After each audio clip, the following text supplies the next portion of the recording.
Damien Ashcroft didn't knock. He never knocked. He pushed through the door of Serafina Vale's farmhouse like he owned it already. Because in his mind, he did. He dropped a leather satchel onto her kitchen table, flipped it open, and spread out a stack of papers without being invited to sit down. "Sign these," he said. Serafina looked at the documents without touching them. "What are they?" "Transfer of water rights, the creek that runs along your eastern fence." He straightened his jacket. "I need it for the new grazing expansion. You'll receive fair compensation." "That creek feeds my horses through July and August." Damien smiled, the kind of smile that had nothing warm in it. "You'll manage." If you've ever watched a man talk to a woman like she's already lost and doesn't know it yet, that's exactly what this looked like. Stay with this story. Hit that like button right now, drop your city or country in the comments so I can see how far this has traveled, and subscribe so you don't miss what happens next. Because what Damien Ashcroft started that morning inside Serafina Vale's kitchen, and what one quietly stubborn man named Rowan Hale did about it, is the kind of story people are still talking about long after the last fence post gets driven into the ground. And the morning Damien Ashcroft rode into the valley, Rowan Hale was on his knees in the dirt fixing a busted water trough. Not a dramatic moment. Not a cinematic one. His knees hurt. His back had been giving him trouble since the cold snap 2 weeks prior, and the bolt he needed had stripped halfway through, so now he was improvising with wire and a piece of scrap iron he'd saved from the collapsed section of the north fence. His hands were dirty, his shirt was damp. He had been awake since 4:30 because one of his mares had been restless all night, and he'd slept in the barn on a pile of old grain sacks just to keep an ear on her. He heard the horses first, a matched pair of grays pulling a lacquered black buggy, moving along the ridge road at a pace that said the driver had somewhere important to be and expected the road to know it. Rowan sat back on his heels and watched through the gap between the barn wall and the fence post, not because he was hiding, but because standing up quickly made his back seize, and he wasn't ready for that particular humiliation at 7 in the morning. The buggy didn't slow. It turned down toward the Vale property and disappeared behind the cottonwoods. Rowan went back to his trough. He told himself it was none of his business who visited Serafina Vale. He had been telling himself that for the better part of 7 years, and he'd gotten reasonably good at it. Not perfect, but good enough to keep functioning. He got the bolt fixed around 8 o'clock, filled the trough, watched his horses drink, and felt the specific quiet satisfaction of a small thing working the way it was supposed to work. Then he went inside, poured himself the last of the morning coffee, cold by that point, but he drank it standing at the window, and tried not to look toward the tree line that separated his land from hers. He looked anyway. The buggy was still there. Serafina Vale had grown up on that land, and every inch of it showed in the way she moved across it. She knew which boards on the porch creaked, which gate latched crooked, where the ground went soft after rain and where it stayed firm even in a wet spring. She knew the smell of the creek in July and the particular silence that settled over the east pasture on cold mornings before the horses woke fully. The land wasn't just property to her. It was a record of her life, her parents' lives before hers, and she felt the weight of that on good days and bad ones. She was 32 years old and had been running the ranch alone for 3 years, since her father's health had given out and her mother had followed 6 months after that.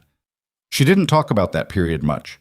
She'd learned to pack grief into the same place she packed everything else that couldn't be dealt with in the middle of a working day, which was most of the important things. When Damien Ashcroft knocked on her door that morning, she would later correct people who assumed he hadn't knocked, because he had twice. Though it was the kind of knock that expected the door to simply open, she was in the middle of reviewing her feed ledger and was not in the mood for company. She opened the door anyway. He was taller than she remembered from the one time she'd seen him at the Callaway auction 2 summers back. He wore a coat that cost more than most men in the valley earned in a month, and his boots were clean in a way that suggested he hadn't walked far in them. "Miss Vale," he said, and his voice carried that particular quality of a man who had decided the conversation was already going well. "I hope I'm not interrupting." "You are," she said pleasantly. "Come in." She offered coffee because her mother had raised her to offer coffee, regardless of how she felt about the person standing in her kitchen, and she listened while Damien Ashcroft spread his papers across her table and explained what he wanted. Water rights, the Eastern Creek, fair compensation. She looked at the papers and felt something go very still inside her. "Mr. Ashcroft," she said, "that creek is the reason my horses survived the summer. You could pipe water from the well." "I could?" she agreed. "That would cost money I don't have and time I can't spare." He smiled at her, and she noticed that the smile didn't really engage his eyes. They stayed exactly as calculated as they'd been before the smile arrived. "Miss Vale, I'm prepared to offer you a price that would more than cover any infrastructure costs. This is a business arrangement, not a hardship." "It's a hardship if I sign it," she said. The smile stayed. "Think about it," he said, folding the papers and sliding them back into the satchel. He left them on her table anyway. "I'll be in the valley through the end of the month. I'm staying at the Callaway Ranch. You know where to find me." He stood, buttoned his coat, and looked at her the way men sometimes looked at things they had already decided they would acquire, with a patience that had nothing patient about it. "You have a remarkable property," he said. "It has real potential. With the right partnership, business or otherwise, it could become something exceptional." She held the door open for him. "Thank you for coming by, Mr. Ashcroft." After he left, she stood at her kitchen window and watched his buggy move back up the ridge road, and she thought about the creek, and about the summer her father had dug the channel by hand to redirect the water flow, and about the way the horses crowded the bank in August when everything else dried out. Then she put on her coat and walked next door.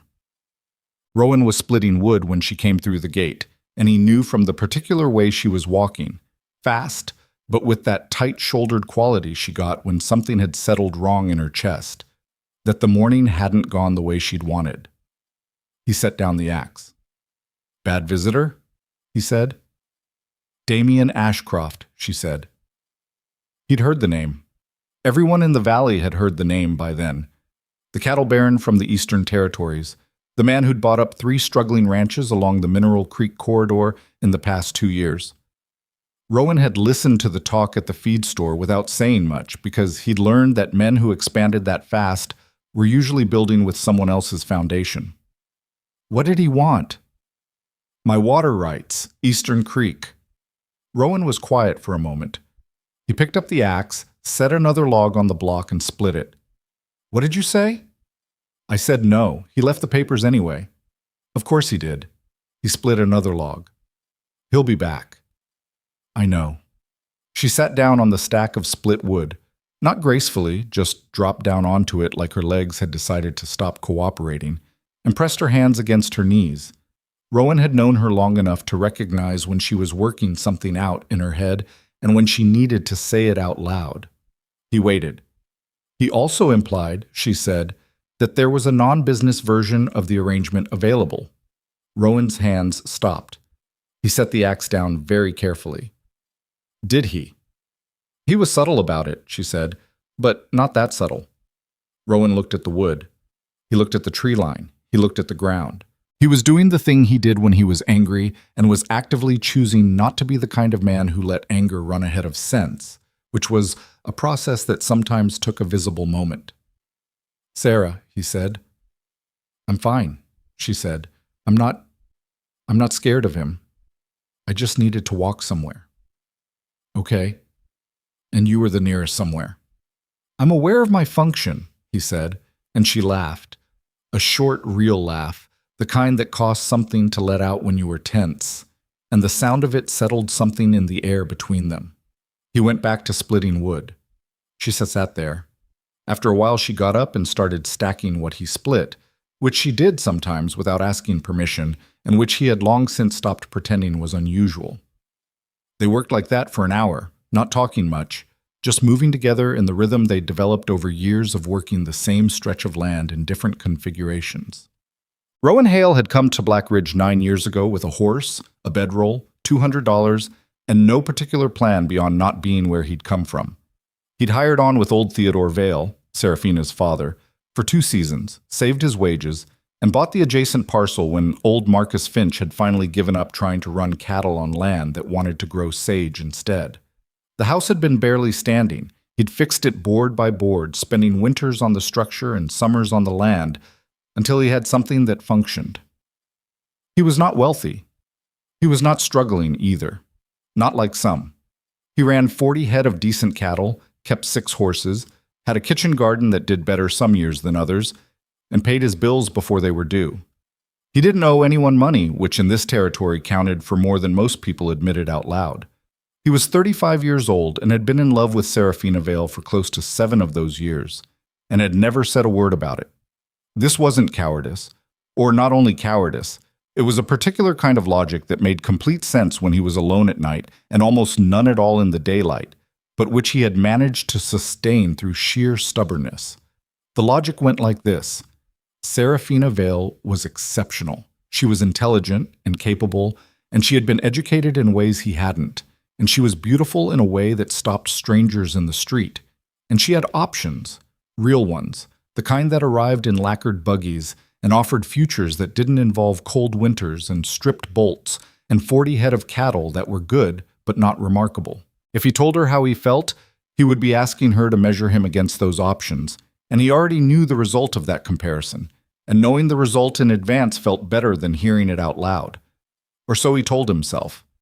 The problem with that logic, the place where it quietly fell apart, was that Serafina kept showing up. She showed up when he was mending the north fence and brought him coffee in a tin cup and stayed for 3 hours, helping pull wire because she said she'd been meaning to check the boundary line anyway. She showed up when his best dog got into a porcupine at midnight and he was alone in the barn trying to pull quills with tweezers by lantern light, and she knocked on his door at 1 in the morning because she'd heard the yelping from her place. She showed up during the spring flood when his lower pasture went underwater, and she came with rope and boards and her own 2 horses, and they worked for 2 days straight until the drainage channels were clear. She kept showing up, and he kept finding reasons why that meant nothing romantic, and only showed what a good neighbor she was. He was not a stupid man. He knew, somewhere in the part of himself that he didn't examine closely, that the reasons he constructed were scaffolding, not structure. But they held up well enough that he could go on living next door to her and chopping wood, and pretending the most important thing about his mornings was the mending list, and not the sound of her coming through the gate. 3 days after Damien Ashcroft's first visit, he came back. Rowan didn't see it directly this time. He heard about it from Fletcher Moss, who ran the supply store in town, and who had been in the feed store at the same time as 2 of Ashcroft's hired men, who had been talking about their employer's plans with the particular looseness of men who assumed the people around them were furniture. He's after more than water rights, Fletcher said, leaning on the counter with the tone of a man delivering news he had some investment in. Word is he wants to absorb the whole Vale property into his eastern corridor. Says if he can get the creek rights first, the rest follows naturally because she can't sustain the horses without summer water. Rowan paid for his supplies. How do you know this? He said. Jake Purcell was in here buying rope. He works Ashcroft's Remuda. Said the whole thing was laid out in a meeting 3 weeks ago before they even rode into the valley. Fletcher shrugged. May not be accurate. May not be, Rowan agreed. He loaded his wagon and drove home and unhitched the horses and put them in the pasture and stood at the fence for a long time, looking at the cottonwoods that marked the line between his land and Serafina's. Then he did something he almost never did, which was walk over to her place without a reason. She was in the barn when he got there. He found her standing at the far end of the aisle with one of her mares, running her hand down the horse's leg, with the focused expression she got when she was thinking about something other than what she was touching. Sarah. She looked up. You got a minute? I've got several, she said. What's wrong? He told her what Fletcher had said. He gave it to her straight, no softening, because she was not a woman who needed things softened, and treating her like one was a specific kind of disrespect he'd always tried to avoid. She listened without interrupting. When he finished, she was quiet for a moment, still running her hand along the mare's leg, though she wasn't really checking anything anymore. So it's not just the creek, she said. Probably not. He wants the whole property. That's what the man said. She straightened up. There was a look on her face that he recognized, not fear exactly, and not anger yet either. It was the look she got when she was taking the actual dimensions of a problem before deciding how to feel about it. What do I do? She said. Don't sign anything, he said. Not the water rights, not anything else. And get someone to look at your deeds. Make sure everything is recorded correctly with the territorial office. You think there's an issue with my deeds? I think men who plan 3 moves ahead like this usually find one if there isn't one already. He leaned against the stall door. When did your father last have someone review the property documents? She thought about it. Before he got sick, maybe 6 years ago? Might be worth doing again. She nodded. Do you know anyone? Henry Briggs in Millerton. He's honest, which is rarer than you'd think for a land attorney. She was looking at him with an expression he couldn't quite categorize, which wasn't unusual. She sometimes looked at him in ways he didn't know how to file. Why do you know a land attorney in Millerton? She said. I had a boundary dispute 2 years ago, South Corner. Turned out in my favor, but only because Briggs knew which survey records to pull. You never told me about that. It resolved itself, he said. Didn't seem worth mentioning. You resolve a lot of things without mentioning them, she said. And the way she said it landed somewhere off-center, like she was talking about something adjacent to what the words were. But before he could figure out how to respond to that, she moved on. I'll write to Briggs tomorrow. Can I use your name? Use it, he said. What happened next, what really cracked things open, happened on a Thursday at the quarterly gathering the ranchers in the Black Ridge Valley had been holding since before Rowan had arrived. It was nothing formal. It was coffee in the Callaway barn and 30 or so people standing around talking about range conditions and cattle prices and whether the creek was running lower than usual for the time of year. Damian Ashcroft came as the Callaway's guest. He came in with the particular confidence of a man who was accustomed to entering rooms and having the room reorganize itself around him, and to a certain extent it worked because he was well-dressed and articulate, and he had that quality some men had of seeming like they knew something you didn't. He shook hands and made conversation and made it look effortless, which it probably was because he had been doing it his whole life. Serafina arrived 20 minutes after he did, with Margaret Callaway at her side, and Rowan watched from across the barn as Ashcroft noticed her entrance in a way that was not accidental. He crossed to her within 2 minutes. Rowan stayed where he was, talking to Bill Hartman about the state of the eastern grazing land, but most of his attention was tracking the conversation happening 40 feet away, which he could not hear but could read in outline.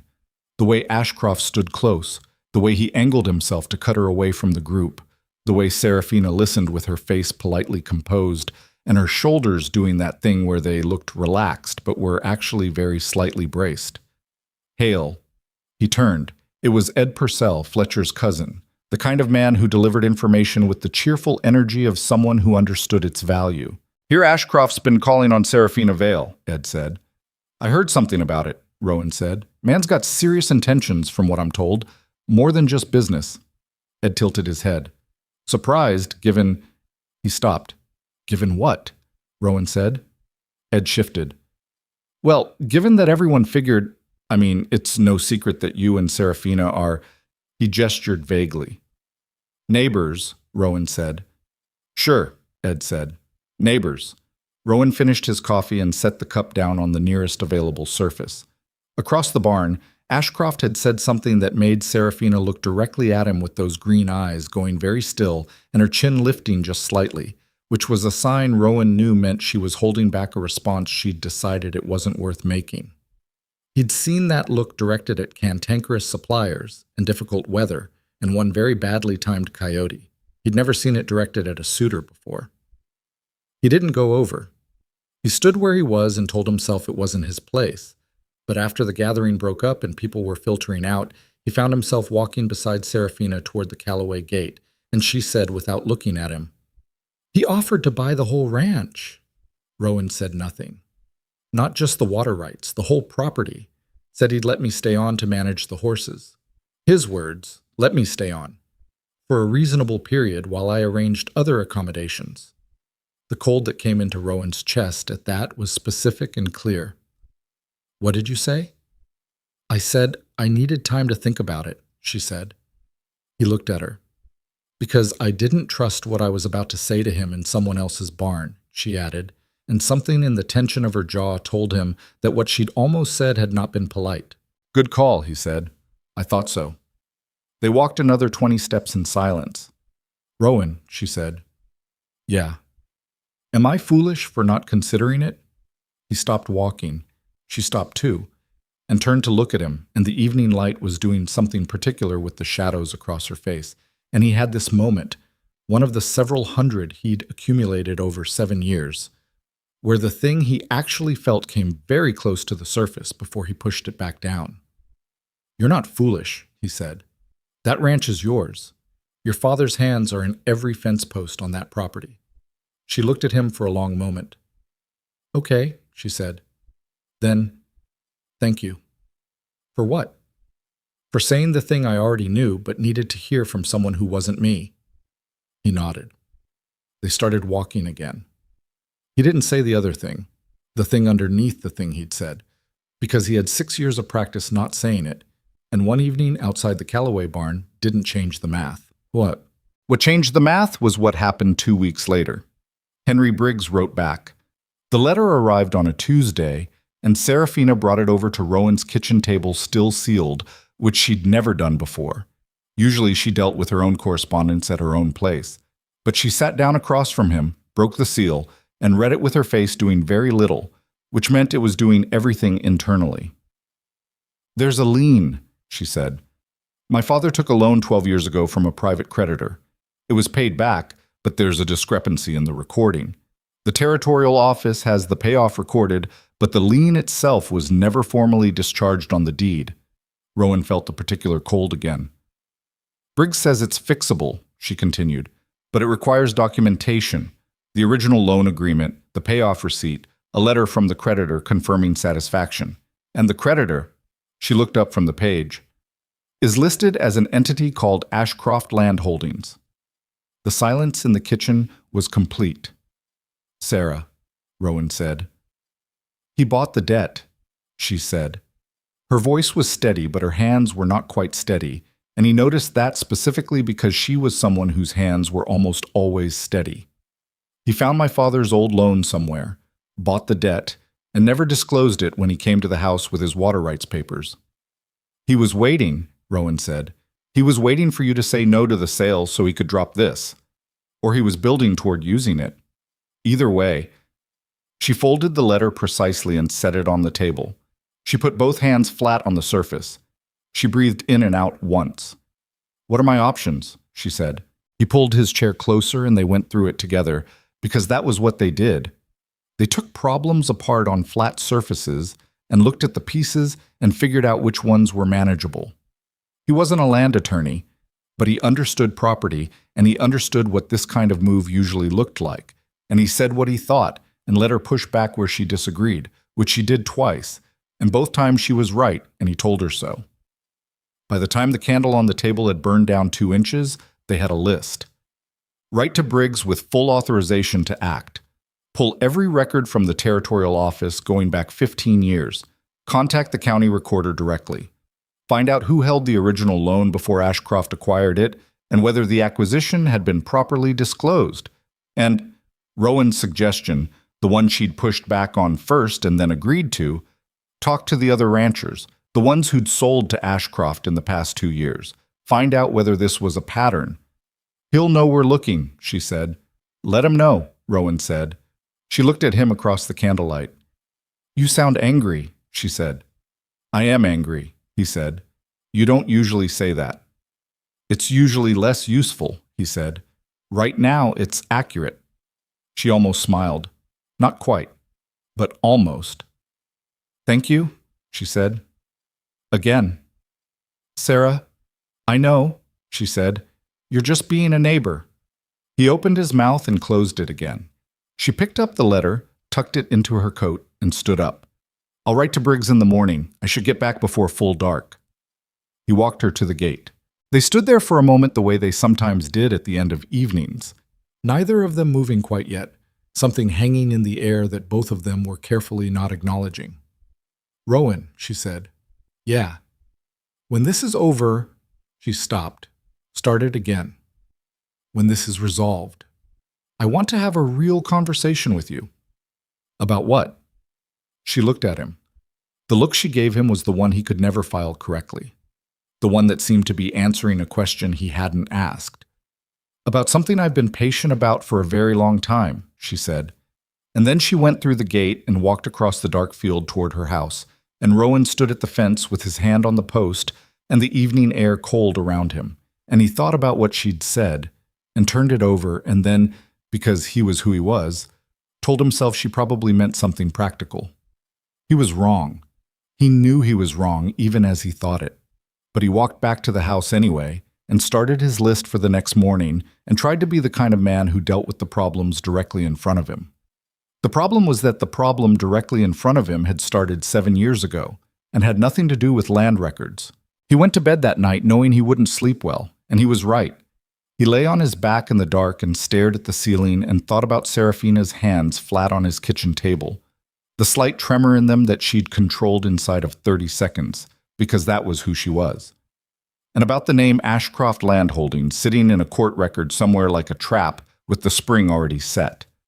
He thought about the letter. He thought about her saying when this is over, "I want to have a real conversation with you," and the way she'd looked at him when she said it, and all the ways he could interpret that look that weren't what he wanted them to mean. Around 2 in the morning, he got up, put on his coat, and went out to check on the mare that had been restless the week before. She was fine. She looked at him with the patient expression horses reserved for humans who showed up at inconvenient hours for their own reasons. He stood in the barn for a while. It smelled like hay and leather, and the particular dry warmth of animals at rest, and it was one of the few places in his life where the noise in his head tended to settle. He thought about what he actually knew. He knew that Damien Ashcroft had come into this valley with a plan that had been assembled before he arrived, that the water rights conversation had been an opening move, not an actual offer, and that the undischarged lien was the real weapon, the one he'd been holding in reserve. He knew that Serafina's property was at genuine risk, not just theoretical risk, and that Briggs needed to move fast. He knew that contacting the ranchers who'd sold to Ashcroft before would be important, but getting those men to talk freely was going to take time and the right kind of asking. And he knew in the way you know things you've been refusing to look at directly, that what Serafina had said at the gate was not about something practical. He put that piece of knowledge in the same place he'd been storing it for 7 years and went back inside. He rode to the Harmon Ranch the next morning before 8. Cole Harmon had sold his property to Ashcroft 14 months ago, the second purchase in the Valley acquisition, if the timeline Fletcher had described was accurate. Cole was living now in a smaller place on the edge of town, running a few head of cattle on leased land, a situation that didn't seem to suit him particularly well. He was a man who'd spent 30 years building something and was now living in its reduced echo. He found Cole mending a saddle on his porch, and Cole looked up with the expression of a man who had gotten used to not being surprised by much. "Rowan Hale," Cole said. "Been a while." "It has," Rowan agreed. "Mind if I sit?" Cole gestured at the other chair. Rowan sat down, and they went through the ritual of two men getting to the point by first not getting to the point. The weather, the range conditions, whether the creek level was lower than usual. Then Rowan said, "Cole, how did Ashcroft come to you originally?" Cole's hand stopped on the saddle. He set it across his knee and looked at Rowan with an expression that had calculation in it, and something older than calculation underneath. "Why are you asking?" "He's approached Serafina Vale." Cole was quiet for a moment. "Water rights?"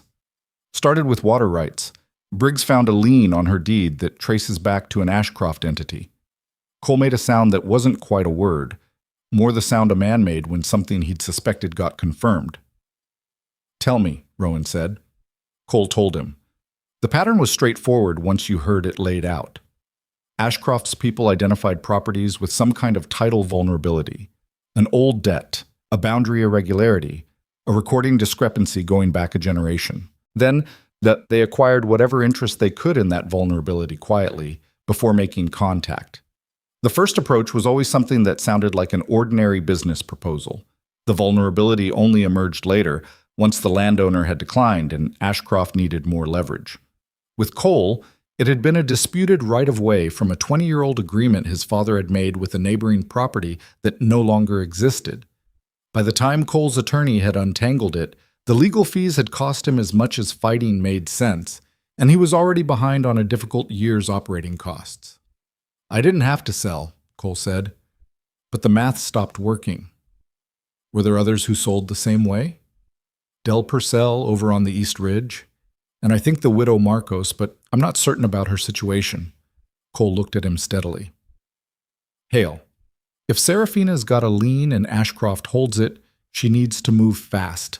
Once he formally asserts it, her options narrow considerably. Briggs is on it. Briggs is good, Cole said.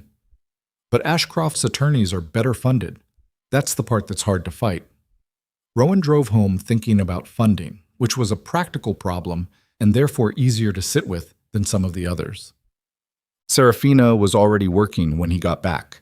He could see her in the east pasture from the ridge road, moving along the fence line with the deliberate pace of someone checking every post. He pulled the wagon into his yard, unhitched the horses, and went through the gate to meet her. She heard him coming and turned. "How was Cole Harmon?" she said. He stopped.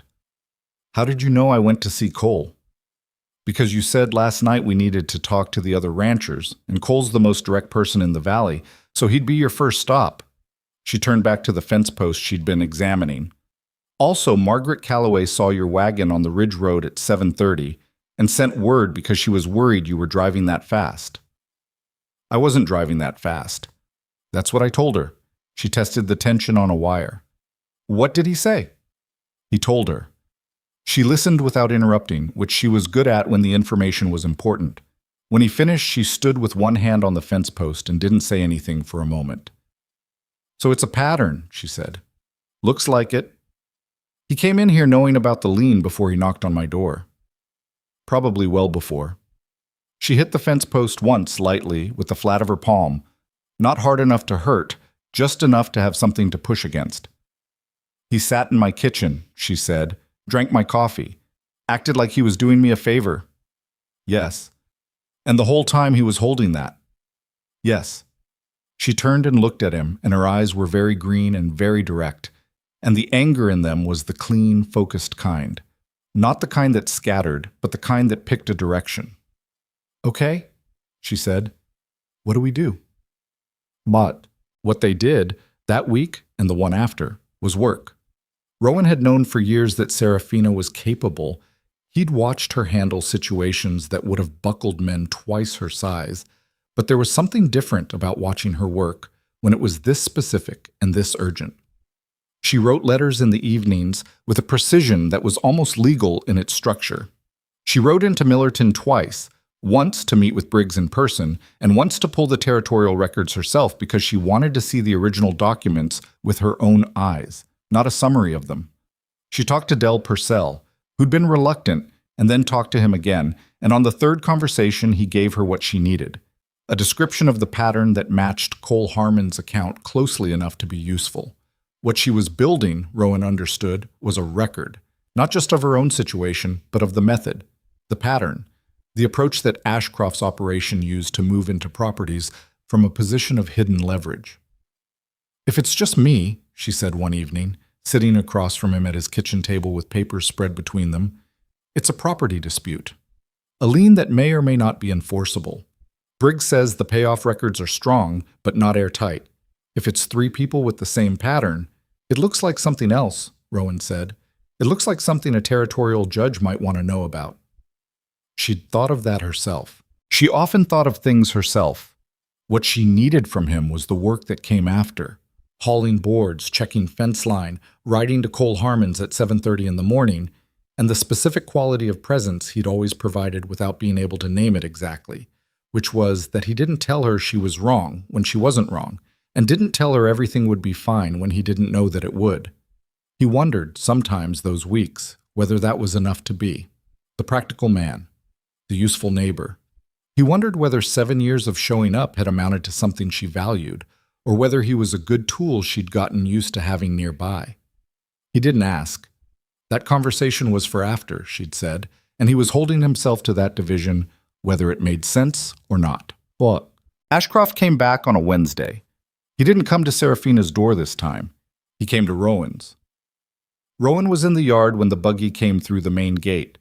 Not hiding this time, just working, repairing a hinge on the barn door. He set down the screwdriver and waited. Ashcroft climbed down from the buggy with the unhurried quality of a man who had timed his arrival deliberately. He looked at the barn, the house, the fencing, the comprehensive assessment of a man calculating acreage and condition. "Mr. Hale," he said. "Hope I'm not interrupting." "You are," Rowan said. "What can I do for you?" Ashcroft smiled at that, a brief, acknowledging smile that had some genuine quality to it, like he appreciated directness even when he didn't practice it himself. He stopped a few feet away and put his hands in his coat pockets. "I'll be honest with you," Ashcroft said. "I'd appreciate that," Rowan said. "I know you've been talking to Cole Harmon and Del Purcell. I know Miss Vale has retained Henry Briggs. I know she's pulled records from the territorial office." He paused. "I'm not here to threaten. I'm here because I think there may be a more productive path than whatever this is building toward." "What's the productive path?" Rowan said.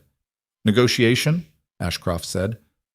"A fair offer for the Vale property, structured to give her time and resources to establish elsewhere. The Leanne issue resolved without litigation. A clean transaction that serves everyone." Rowan looked at him. He took his time with it. "You drove out here to tell me that," he said. "Not her." "I drove out here because I think you're a reasonable man," Ashcroft said, "and because I think you have some influence with Miss Vale." "Why would you think that?" Ashcroft looked at him steadily. "Mr. Hale, I've been in this business for 15 years. I know what it looks like when two people have been circling each other for a long time." He tilted his head slightly. "She trusts you, possibly more than she should trust anyone in a legal dispute." Rowan felt something move in his chest. Not quite anger, something more complicated than anger. "She trusts me because I haven't given her a reason not to," he said, "which is not a lever. I'm not suggesting it." "You rode out here to suggest exactly that," Rowan said. His voice stayed level. He was good at keeping his voice level. "You want me to talk her toward the sale because you think if I do it, it'll seem like her idea." Ashcroft said nothing for a moment. Then he said, "I think the alternative is messy and expensive and uncertain, and I think you know that." "The alternative is her keeping her land," Rowan said, "which is what she wants. So I'm going to keep helping her do that, and you're going to need to find another productive path." Ashcroft studied him for a moment. The expression on his face shifted slightly, not to anger exactly, but to a kind of recalibration, the look of a man updating his assessment. "The lien is legitimate," Ashcroft said. "Whatever the records show, the original debt was real." "Then let it go before a judge," Rowan said. "Briggs will have her response ready." Ashcroft buttoned his coat. He looked at the barn again, at the yard, at the ridgeline. "You've built something decent here," he said. "I'm not your enemy, Hale." "I don't think you are," Rowan said, "but I'm not going to help you take her property because you're not my enemy. Come back if you want to discuss anything that's actually between you and me." Ashcroft walked back to the buggy. He climbed up, picked up the reins, and looked back once. "Miss Vale is fortunate in her neighbor," he said. "Yes," Rowan said. "She is." The buggy went back through the gate and up the ridge road. Rowan stood in the yard until it was gone, and then he went back to the hinge because the hinge still needed fixing, and his hands were useful when his head was busy. He told Serafina that evening. He almost didn't. He held it for the first hour of the time they spent together, while they went through the papers from Briggs and organized the accounts of Cole and Del Purcell into something that could be presented coherently. But eventually, she looked up from the page she was reading and said, "You're quiet, more than usual, I mean." "Ashcroft came to see me today," he said. She put the paper down. "Why?" He told her. He gave it to her the same way he always did. Straight, no softening. When he got to the part about having influence with her, and the suggestion that he might use it, something went through her face that he didn't have a precise name for. Not anger. Something colder than anger. "He thought you would do that," she said. Not a question. He thought it was worth asking. "What did you say?" I told him no. She looked at him across the table. The candle between them was the only light. Outside, the wind had picked up and the windows were rattling slightly in the way they did when the temperature was dropping. "Rowan," she said. "Yeah." "I need to say something." "Okay." She folded her hands on the table. She was looking at him with a directness that made the back of his neck prickle, and he had the sudden specific sense that they had arrived somewhere, that some patient accumulation of days and conversations had reached its natural limit and the ground was shifting under it. "I have spent 8 years," she said, "watching you help me, fix things for me, ride out for me, lose sleep over problems that are mine to lose sleep over.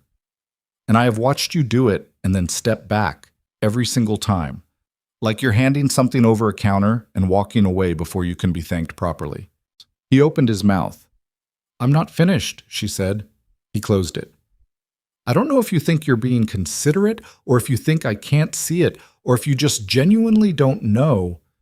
She stopped, pressed her hands flat on the table, started again with a different quality in her voice, quieter and more careful.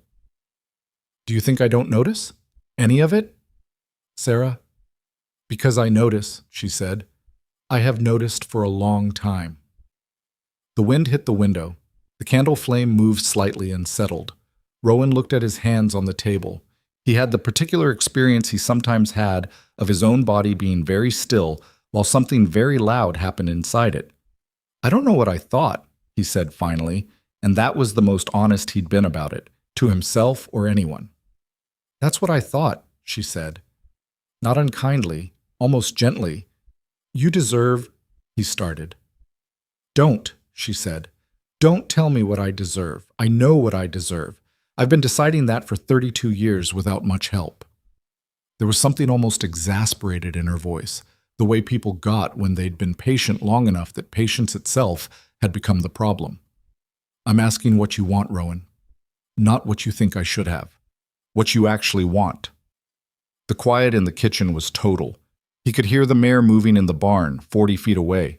He could hear the wind in the cottonwoods along the fence line.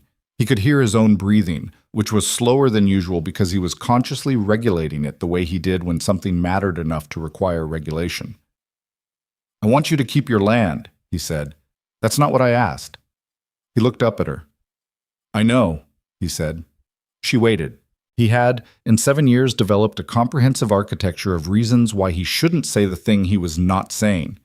The architecture was detailed and internally consistent, and he had tested it against many evenings exactly like this one, and it had held. He could feel it holding now, or trying to. And he could also feel, for the first time with real clarity, that it wasn't protecting her. It had never been protecting her. It had been protecting him from the specific terror of being measured and found insufficient by someone whose opinion was the one that mattered. He was 35 years old, he had a decent ranch, 40 cattle, and a kitchen table at which the most important woman in his life had just asked him a direct question. "I want," he started and stopped. "Rowan." "I'm trying," he said, and he heard how that sounded. Not an excuse, just a fact, the kind of fact that was almost embarrassing to say out loud. And he saw her face change slightly, soften slightly, into something that looked, if he was reading it right, like recognition. "I know," she said, quietly. "I know you are." She didn't push further that night. She gathered the papers, straightened them, and put them into her bag. She stood up and put on her coat and said she'd ride to Millerton in the morning to meet Briggs again, and would he be available in the afternoon to go over whatever came back? He said yes. She walked to the door. She had her hand on the latch when she turned around and looked at him one more time. And what was in her face then was not frustration or patience or the careful composure she used for difficult conversations. It was something simpler than any of that, something that had the quality of things that had been true for a long time. "I'll see you tomorrow," she said. "Tomorrow," he said. She went out into the cold night, and Rowan sat at the table for a long time after the door closed. And he thought about architecture, and about the difference between a structure that held and a structure that merely stood. The difference between something built to last and something built to keep the weather out until you were ready to stop hiding from it. He was not ready. He had not been ready for 7 years, but for the first time he was not entirely certain that unreadiness was a permanent condition.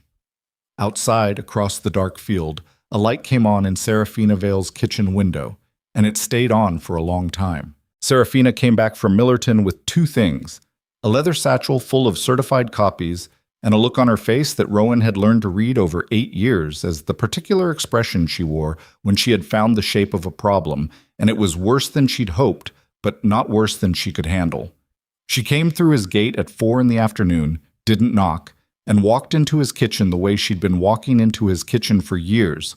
Not like a guest, not like she owned it, but like someone who had a legitimate reason to be there and wasn't wasting time establishing it. He was at the stove. He poured her coffee without asking. She sat down, opened the satchel, and laid the documents across the table in the order Briggs had organized them. "The lien is real," she said. "The original loan was made to my father 12 years ago by a man named Gerald Potts, a private creditor out of Millerton. Potts sold the debt 4 years ago to an entity called Southwestern Land and Mineral Associates. That entity transferred it 14 months ago to Ashcroft Land Holdings." Rowan sat down across from her. "He's been planning this for over a year. At least, Briggs thinks the purchase of the Potts debt was deliberate, that Ashcroft's people were already looking at the valley and identified my property as a candidate before they acquired anything adjacent." "What's the payoff situation?" "The payoff happened 10 years ago. My father has a receipt. I found it in his papers, in the tin box he kept in the back of the hall closet."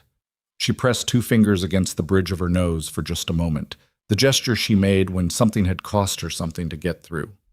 "He kept every piece of paper he ever signed, every one. I used to tease him about it." Rowan didn't say anything about that. He let it sit.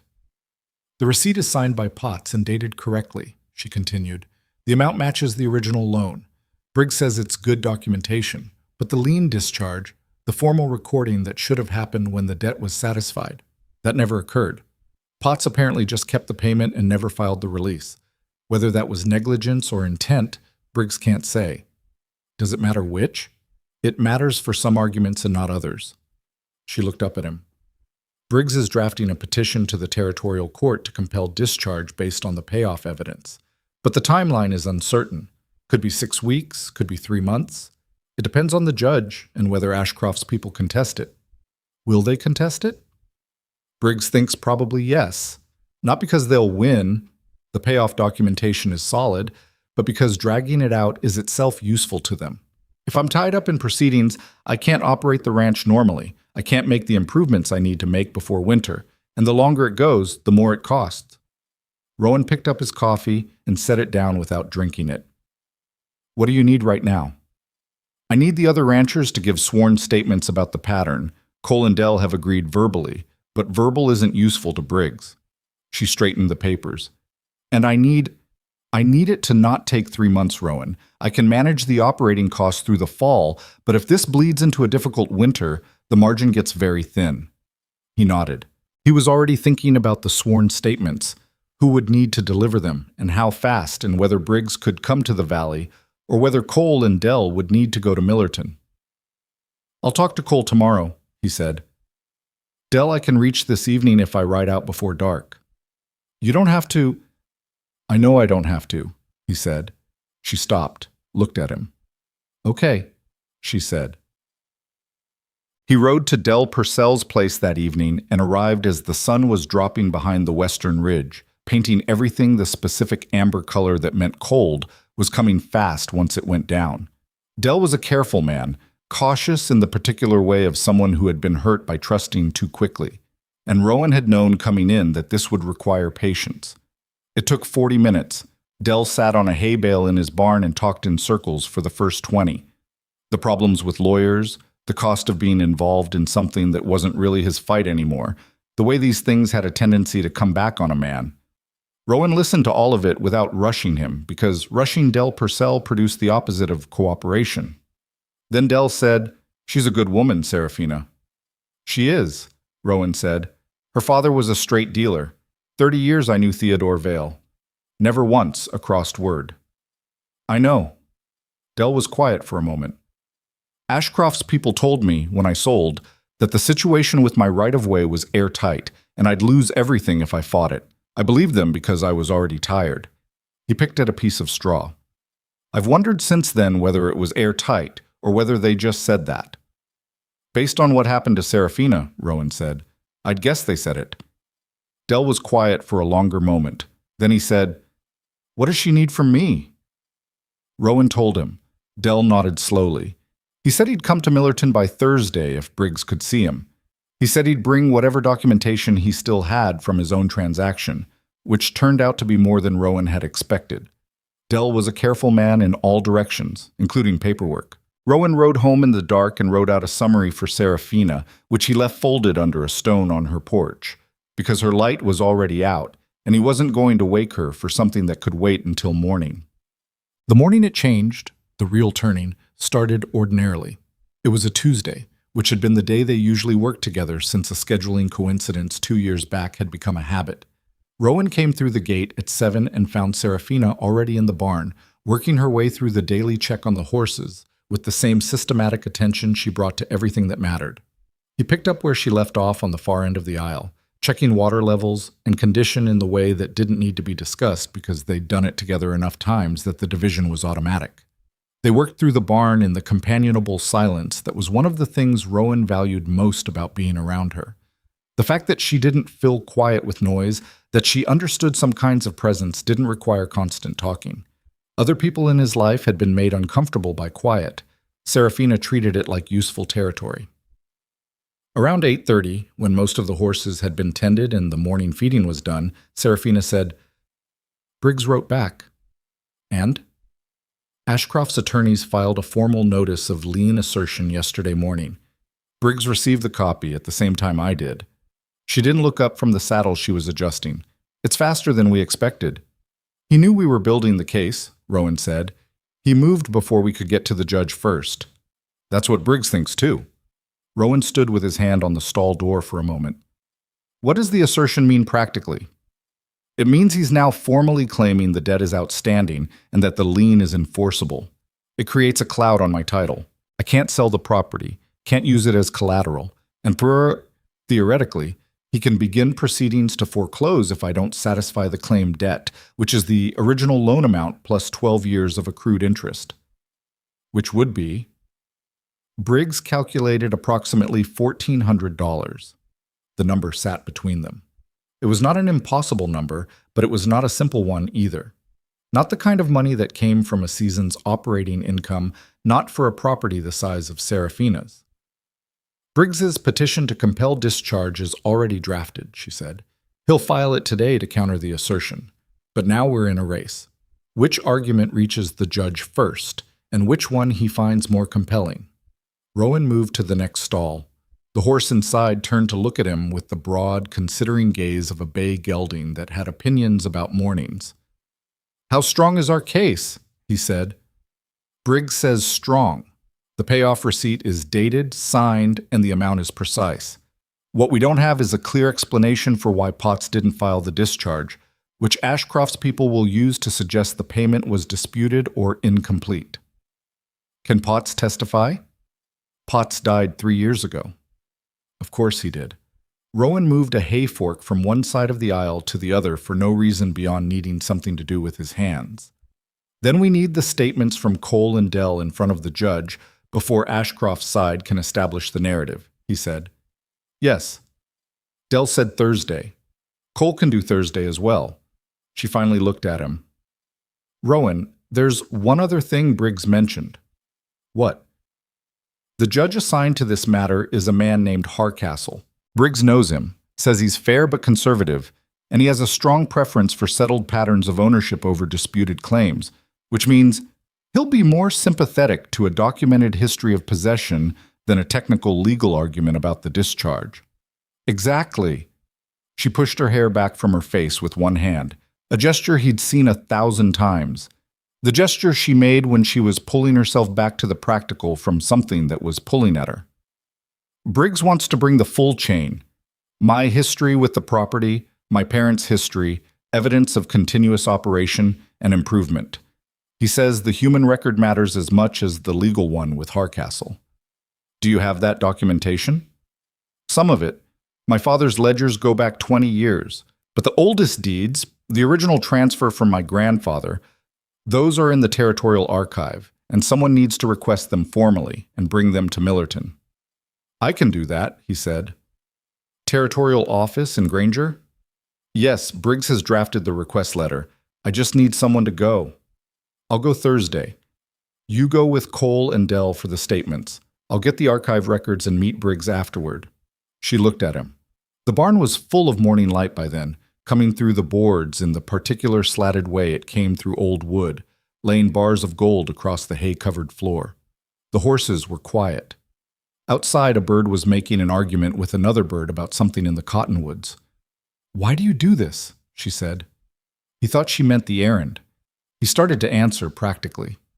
"No," she said. "Not the specific thing. I mean, in general. You do this over and over. You pick up the part that needs doing and you do it without... You never..." She stopped. Started again. "Most people, when they help, they need you to see them doing it. They need the acknowledgement. You just do it and go back to your own fence and wait for the next thing." He didn't know what to say to that. "I'm not complaining," she said quickly. "I'm not...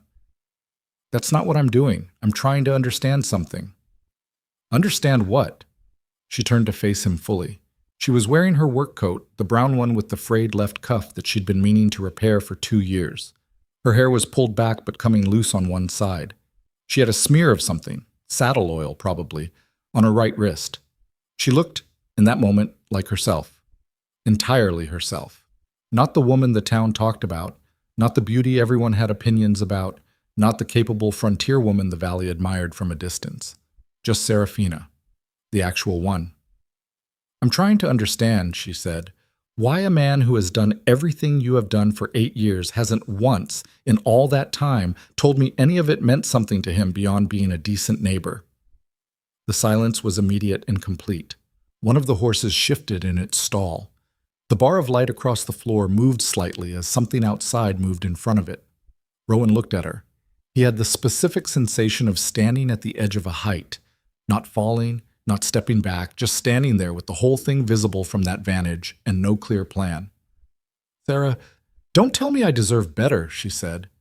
And the way she said it, quiet, almost tired but with something very steady at the bottom, told him she'd been holding that sentence ready for a while. "You said that the other night and you stopped yourself, but I could see where you were going. Don't go there." "You do deserve better," he said. "That's not an insult. That's just..." "Then what?" she said. "Better than you?" He didn't answer. "Rowan." She took 2 steps toward him, not close enough to touch, but close enough that he was aware of the distance in a physical way. "I have turned down 3 formal proposals in the last 4 years. I turned down Damien Ashcroft twice before his name was ever connected to a lien on my property. Once when he approached me at the Callaway auction 2 years ago, and once in a letter he sent last spring." He hadn't known about the letter.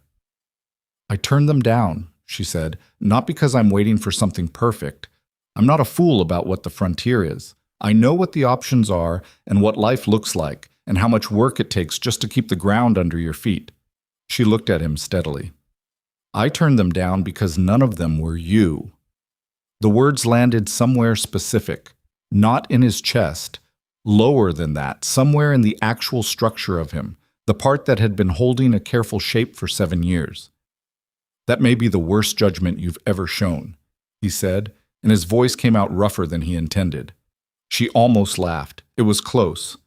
"It might be," she said, "but it's mine to make." He looked at his hands. He looked at the floor. He looked at her. "I have 40 cattle," he said. "I have a house that needed the roof repaired last spring and will need it again in 3 years. I have a bad knee in cold weather, and I'm not good at... I don't talk the way some men do. I can't offer..." "Stop counting what you don't have," she said. "You've been doing that for as long as I've known you, and it's the only thing about you that I find genuinely exhausting." He stopped. She had never said that to him before. She had come close, in the way of someone who was choosing their words carefully, but she had never said it flatly, and the flatness of it was what made it land. "I know what you have," she said. "I've watched you have it for 8 years. I know the roof needed repairing. I know about the knee. I've watched you not mention it when it's bad because you don't want to seem like you're making excuses. I know you slept in the barn 3 weeks running when you were worried about that mare, and I know you rode to Del Purcell's place at dusk on a Tuesday night to get a statement from a reluctant man, for my problem, without being asked." She paused. "I also know," she said more quietly, That you've been waiting for me to choose someone else so you could stop being afraid of being chosen. That one went somewhere he couldn't immediately get to. He felt it hit, and then felt the way it reverberated through all 7 years of careful distance, all the reasons that had seemed so coherent in the dark. That's not, he started. Isn't it? He closed his mouth. She waited. She was good at waiting. She had more patience than anyone he'd ever known, and she'd apparently been applying all of it for years to him. Maybe, he said. She nodded. Just once. Like that admission was enough for this morning. Like she understood it was the most honest he could be right now without the whole structure of his self-protection coming down at once. And she wasn't asking for the whole thing. She was asking for the beginning of it. Okay, she said. She turned back to the horse she'd been checking. Go to Granger on Thursday. Get the archive records. I'll handle Cole and Dell and meet Briggs at 2. He stood there for another moment. Sarah. Yeah. What you said about turning them down. Yes. You meant that. She didn't look at him. She ran her hand along the horse's shoulder with the attention of someone whose hands knew what they were doing without being directed. I have not, she said a single thing to you in 8 years that I didn't mean. He thought about that. He thought about all the things she'd said to him over 8 years. The practical things, the serious things, the occasional dry, funny things. And he could not find one that he'd thought she didn't mean. Which meant he had known for 8 years and had chosen the interpretation that kept him safely on the other side of the fence. He went back to work. They finished the barn in the same quiet they'd started it, but the quiet had a different quality now. Not the absence of something, but the presence of something that had been unnamed for a very long time and had been given, if not its full name, at least its first letter. Thursday came with a cold front moving through from the north, the kind that arrived fast and changed the feel of the air inside of an hour. Rowan hitched the wagon before 6 and drove the 40 miles to Granger with his collar up and his hands working to keep the horses steady on the ridge road where the wind came across the open stretch with particular force. The Territorial Archive Office was staffed by a man named August Creel, who moved through the filing room with the deliberate patience of someone who had been retrieving documents for decades and had made peace with the pace of it. Rowan gave him the request letter from Briggs. Creel read it, nodded, and disappeared into the stacks. He came back 30 minutes later with a folder. Rowan sat at the reading table and went through it. The original deed to the Vale property, signed by Seraphina's grandfather, recorded 51 years ago, every subsequent transfer documented in clear succession. The property had never left the family. 3 generations, continuous occupation, every improvement recorded as it was made because Theodore Vale had apparently shared his daughter's instinct for paperwork. He found himself slowing down not for legal reasons, but for the weight of it. The deed his father-in-law, Seraphina's grandfather, a man named William Vale, whom Rowan had never met, had signed in a hand that slanted left, which was unusual. The notation in Theodore's writing about the new horse barn, built 1869, materials and labor cost carefully documented. The Water Channel Project, 1871. The same channel whose rights Ashcroft had first come to claim. 41 years of a family building something in a place that was difficult to build in. He got the certified copies made. Creel did it with the unhurried precision of a man who understood the permanence of paper, and drove back to Millerton. Briggs's office was on the 2nd floor of a building that smelled like old wood and lamp oil, with a window that looked out over the main street and a desk piled with paper in a way that suggested an organizing intelligence that was not immediately visible. Briggs himself was a compact man in his mid-50s with a habit of going still when he was listening, the kind of stillness that indicated actual attention rather than waiting for a pause. Seraphina was already there when Rowan arrived, sitting across from Briggs with Cole Harmon and Dell Purcell on the chairs along the wall. Cole looked like a man who had committed to something and was following through regardless of whether it still felt like a good idea. Dell looked like a man who had also committed and was trying not to second-guess it. Rowan put the archive folder on Briggs's desk. Briggs opened it, scanned the contents, and nodded once with the quality of a man crossing something off a list. Good, he said. This is what we needed. He looked at the group assembled in the room. Let me tell you where we stand. He laid it out methodically. The lien assertion filed by Ashcroft's attorneys was procedurally correct, which meant it had to be answered on its merits rather than on a technicality. The payoff receipt was strong evidence, but without Potts to testify, its authentication would need to come through other channels. The original loan agreement, which cross-referenced amounts that matched the receipt, and the fact that no collection action had been taken in 12 years, which spoke to Potts having considered the debt settled. The sworn statements from Cole and Dell would be presented as pattern evidence, not directly dispositive of Serafina's situation, but relevant to establishing Ashcroft's method of operation, which would help Briggs argue that the lien acquisition was not a good-faith attempt to collect a genuine debt, but rather a tactical maneuver in a property acquisition scheme. The archive documents would anchor the human record: continuous family ownership, decades of investment and improvement, a property that was not simply land but a working operation with deep roots in the community. Judge Hardcastle will hear arguments in 4 weeks, Briggs said. That's faster than I initially expected. The court calendar opened up. It means less time to prepare, but it also means less time for Ashcroft's side to build additional leverage. Is there additional leverage they could build? Serafina asked. Briggs looked at her steadily. There's always something. The question is whether they can find it in 4 weeks. He paused. I want to make sure there's nothing on the property side. No other old obligations, no boundary questions, nothing that hasn't come up yet. I've been through everything twice, Serafina said. The lien is the only irregularity. Good. Briggs gathered the documents. I'll file the petition today with the full supporting record. You should be served with a response from Ashcroft's attorneys within 10 days.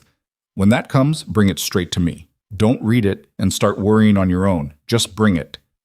She nodded. Miss Vale, Briggs' voice shifted slightly, still professional, but with something more personal underneath. I want to be direct with you. We have a strong case. It is not a certain case because no case is certain. But what you have assembled here, the documentation, the witnesses, the historical record, is what a legitimate claim looks like. Ashcroft's position is what a pressure campaign looks like. I believe Judge Hardcastle will be able to see the difference. Serafina thanked him.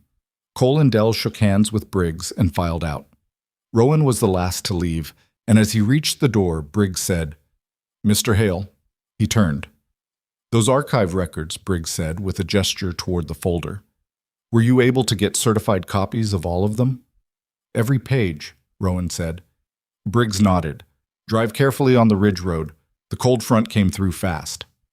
They drove back to Black Ridge together, Serafina in the wagon seat beside him because Dell had brought his own horse, and Cole had ridden with a neighbor.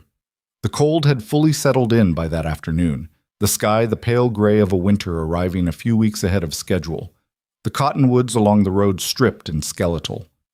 They didn't talk much on the drive. Serafina had her hands tucked in her coat pockets, and she was looking at the road ahead with the expression she wore after difficult days. Not defeated, never defeated, but quieter than usual, like the energy that ran her had been drawn down and was replenishing slowly. About halfway back, she said, I keep thinking about my father's ledgers. What about them? He recorded everything, every purchase, every repair, every bad year, every good one.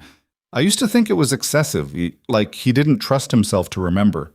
But now I think he knew that someday someone would need the record, and he was making it for them. She paused. He was making it for me, and he didn't know that's what he was doing. Rowan drove. The horses knew the road and didn't need much direction. He sounds like he was a good man, Rowan said. He was a hard man to know, she said. He didn't talk about himself. She stopped. He was a little like you, actually. He glanced at her. That's not an insult, she said. He showed things in what he did, not in what he said. He built the water channel the year my mother was sick, when he should have rested, because he knew she worried about the horses in summer, and he wanted her not to have to worry. She was quiet for a moment. She died the following spring, but she didn't die worrying about the horses. Rowan said nothing. Some things didn't need a response. She put her head back slightly and looked at the gray sky. I'm going to keep the ranch, she said. Not to him specifically, more to the sky, to the road, to whatever was listening. Yes, he said. Whatever Hardcastle decides, even if I have to pay the $1,400, I'll find it somewhere. You won't have to. You don't know that. No, he said.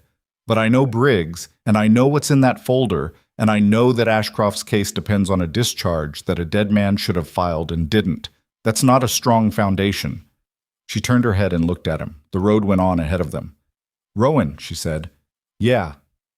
The conversation I said I wanted to have when this is over. He kept his eyes on the road. I remember. I want to have it sooner than that, she said. I've been patient, and I understand patience, and I know you need time.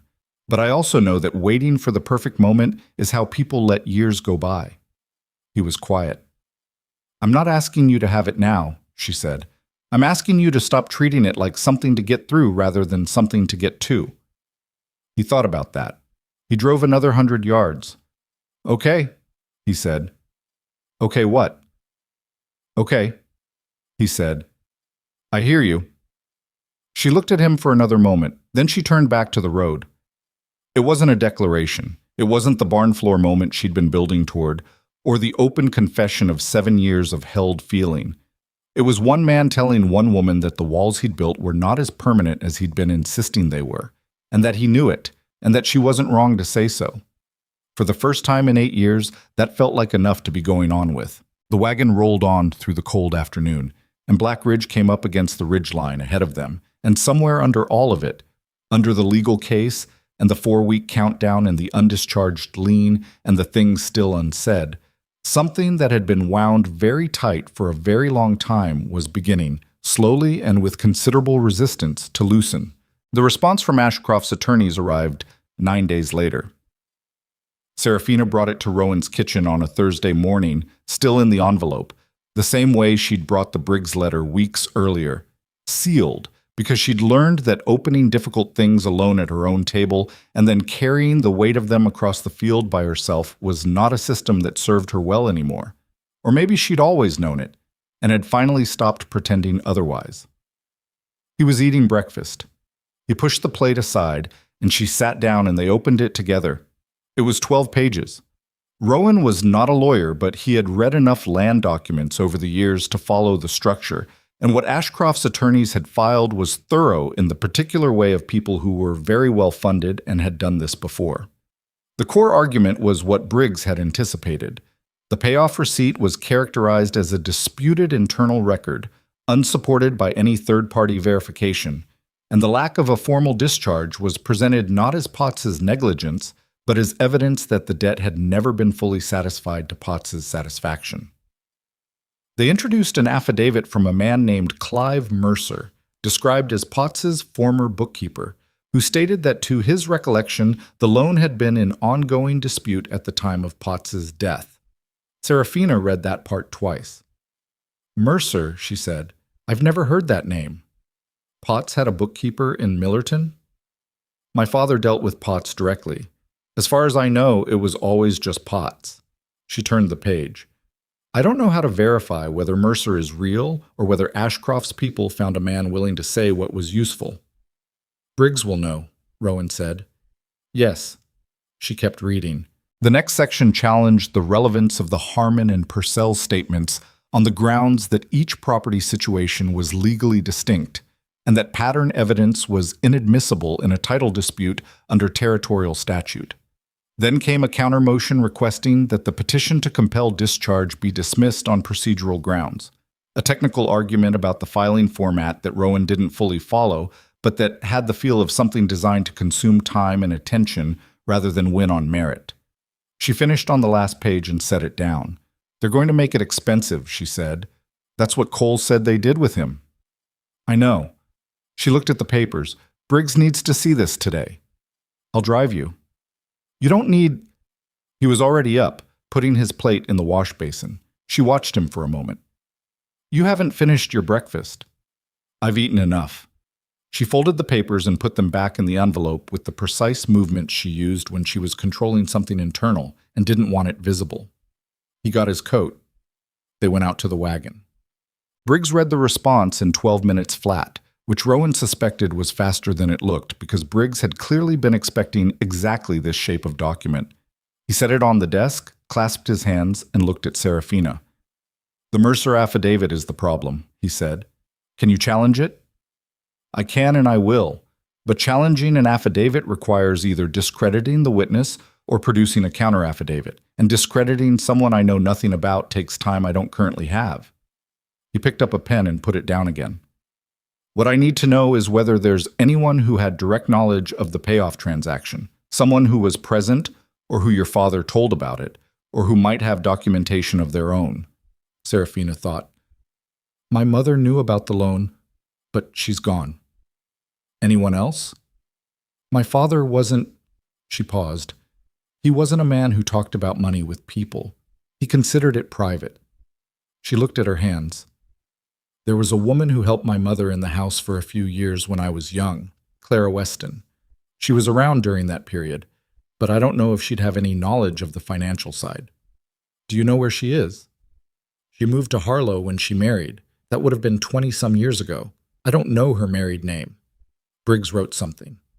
Harlow is 40 miles east, small enough that a woman named Clara, who moved there from Black Ridge 20 years ago, might be findable. Might be, Serafina said. It's a thread, Briggs said. It may pull something or it may not. What else? The procedural motion, Rowan said. Briggs nodded. The filing format argument. It's technically incorrect. Our filing was proper, but responding to it costs time. I'll draft the response today. The judge won't dismiss on those grounds, but Ashcroft's side knows that. They're counting the days. He looked between them. 4 weeks becomes 3. The Mercer affidavit may prompt Hardcastle to request additional discovery, which could push the hearing. I want to be honest with you about the timeline. It is less certain than it was 10 days ago. Serafina sat very still. What do you need from me? Everything you can remember about that period. The year your father took the loan, who he spoke with, how he talked about pots. Any detail that might help me find a way around Mercer's statement. He opened a blank journal. And I need you to think hard about Harlow. She nodded.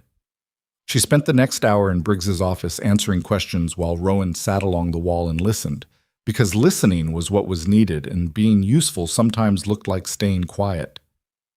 He watched her dig through memory with the same systematic patience she brought to the property ledgers, organized, precise, not rushing past the uncertain parts to get to the solid ones. What she gave Briggs wasn't a lot, but it was detailed. The year of the loan, 1871. Her father had mentioned Potts's name exactly twice that she could remember. Once when he told her mother about the arrangement, and once when he'd come home from Millerton with the receipt and said the matter was settled and he didn't want to discuss it again. She had been 9 years old. She remembered the second conversation because her father's shoulders, which were normally tight when he talked about money, had been relaxed for the first time in months. He said the matter was settled, Briggs repeated, in those words. Something close to them. He said something like, that's done with. It's not sworn testimony, Briggs said, but it tells me something about his state of mind at the time, which is consistent with a man who believed the debt was paid. He wrote that down, too, Shab. On the drive back, Serafina didn't talk much, and Rowan drove without pushing it. The cold front had settled in properly now, and the sky was the kind of flat white that meant snow was possible within the week. Not certain, but in the air the way things were before they arrived. Harlow, she said at some point around the halfway mark. I know. I don't even know if Clara is alive. It's a thread, he said. What Briggs said. She looked at him sideways. Would you come? He glanced at her. To Harlow? I know it's further. I know you have... When? She paused. Tomorrow? Tomorrow, he said. She turned back to the road ahead. After a moment, she said quietly, I keep asking you for things. You keep needing things done, he said. That's different. Is it? Yes, he said. Asking is when you want something you could manage without. Needing is when the situation actually requires it. He kept his eyes on the road. You don't ask for things you could manage without. I've noticed that. She didn't say anything for a while. Rowan, she said. Yeah. After Harlow. After the hearing, and after Briggs, and after all of this, she stopped. Let the road go by for a moment. I'm going to say what I've been saying in pieces, all at once, and you're going to have to actually respond to it, not just say okay, not just say you hear me. He thought about what she was describing. He thought about the barn and the kitchen table and the wagon ride back from Millerton 3 days ago and all the accumulated pieces of what had been accumulating. "Okay," he said. "You just said okay." "I meant, I heard you. That one." Something crossed her face that was close to a smile and chose not to fully arrive. "Good enough," she said. Meet. Harlow was 43 miles east along a road that was decent in good weather and difficult in cold, and the next morning qualified as cold. A dry, sharp cold that frosted the wagon boards and made the horses work harder than usual on the open stretches. They left before 6 and drove mostly without talking, which had become their natural register for long drives and early mornings. They reached Harlow at 9:30.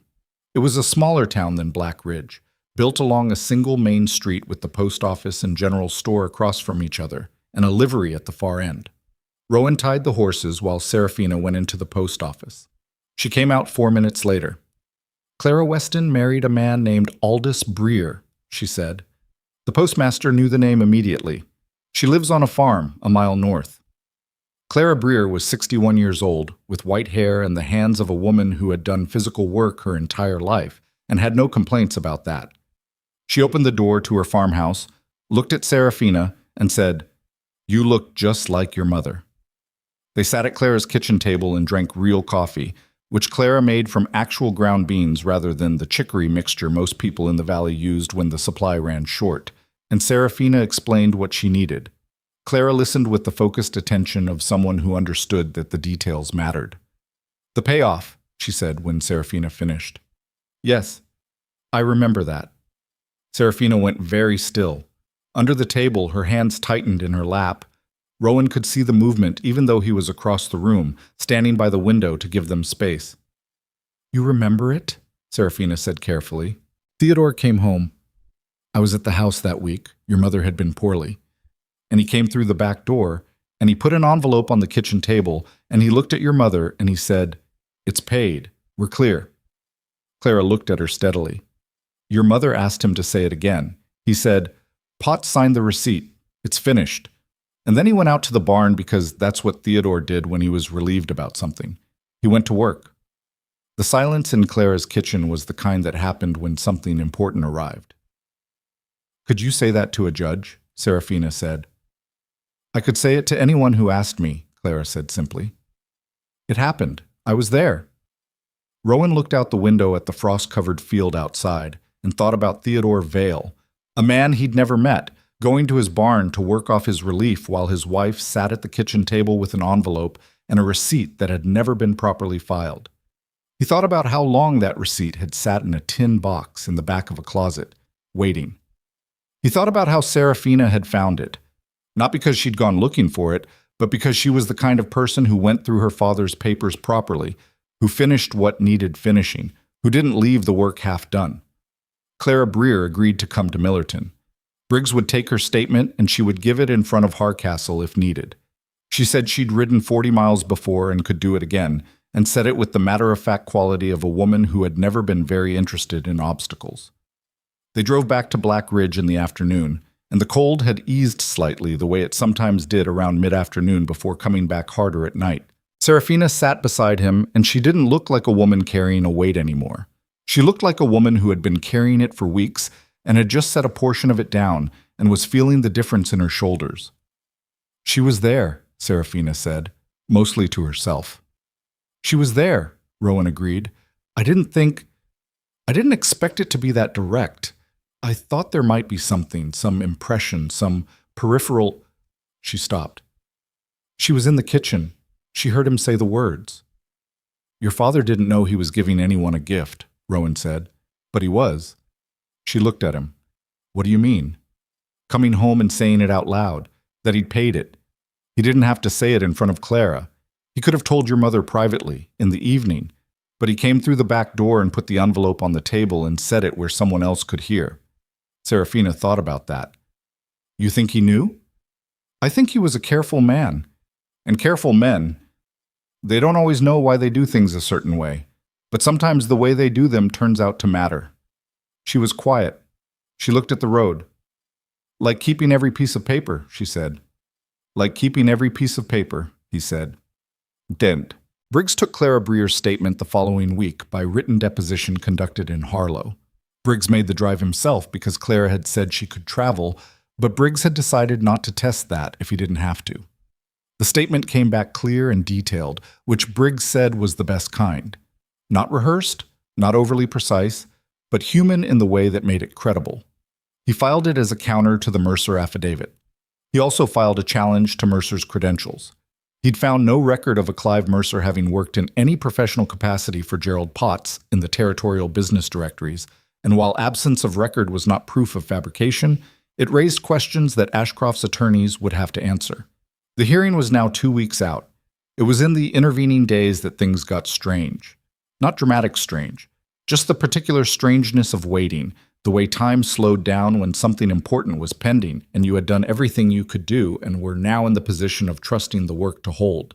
Rowan found himself checking things that didn't need checking.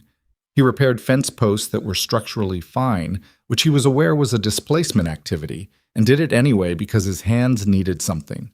He drove to the supply store twice in 1 week for things he could have combined into one trip. Serafina worked. She always worked when she was waiting. It was her version of his fence posts. She threw herself into the pre-winter preparations with an energy that was slightly excessive for the season, getting things done that didn't strictly need doing until spring. She restacked the hay. She oiled every piece of leather tack in the barn. She rechecked the water channel that her father had built and that her grandfather had begun, walking the full length of it and noting every place where the rock lining had shifted or the banks had eroded.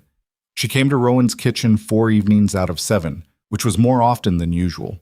She didn't explain it, and he didn't ask her to, because the explanation was obvious, and they were both aware of it. Waiting was easier with company, and he was her company, and that was a fact they had apparently decided to acknowledge in practice, even while the conversation that would name it formally was still pending. On the 6th evening, a Tuesday, which had been their day, which had now apparently expanded into most of the week, she sat at his kitchen table after dinner while he cleaned up, and she said, "Tell me something about yourself." He turned from the wash basin. "What kind of something?" "Something I don't know." He thought about that. That's a strange thing to ask someone after 8 years. "I know, that's why I'm asking." She had her hands wrapped around a coffee cup, and she was looking at him with the expression that meant she was curious in the actual way, not the social way. "I know the facts. I know where you're from. Roughly. I know how you got here. I know what you do every day. But there are things you don't." She paused. "You don't volunteer things. You answer what you're asked, and that's all." He dried his hands on the cloth and came to sit across from her. "What do you want to know?" "Something that costs you something to say." He looked at her. That was a specific kind of request. "That's not a casual question," he said. "I know." He sat with it. He thought about his history, the parts of it that were easy to give, the years he'd spent farming his father's land in a place he'd eventually left without looking back, the 2 years hiring on before he bought the parcel, the slow process of building something from almost nothing. All of that was just fact. What cost something to say was different. "I made a mistake once," he said. "Early on. When I first bought the parcel." She waited. "There was a man named Harker who'd been farming the edge of the territory since before I arrived. He was having a bad year, 2 bad years in a row, actually. He came to me about a loan, not a bank loan, a private arrangement, neighbor to neighbor." Rowan looked at the table. "I said no." "Why?" "Because I didn't have much to spare, and I told myself I couldn't afford the risk." He paused. "That was true, but it wasn't the whole reason. The whole reason was that I didn't trust him to pay it back, and I didn't know how to say that, so I said I couldn't afford it instead." "What happened to him?" "He lost the property the next spring, sold it off for less than it was worth, and moved his family east." Rowan looked up. "I had the money. Not a lot, but enough. I chose not to use it because I was protecting my own margin, and I told myself a story about why that was reasonable." She said nothing. "He wasn't careless with the money," Rowan said. "Turned out the 2 bad years were weather, not mismanagement. He would have been fine if he'd gotten through it."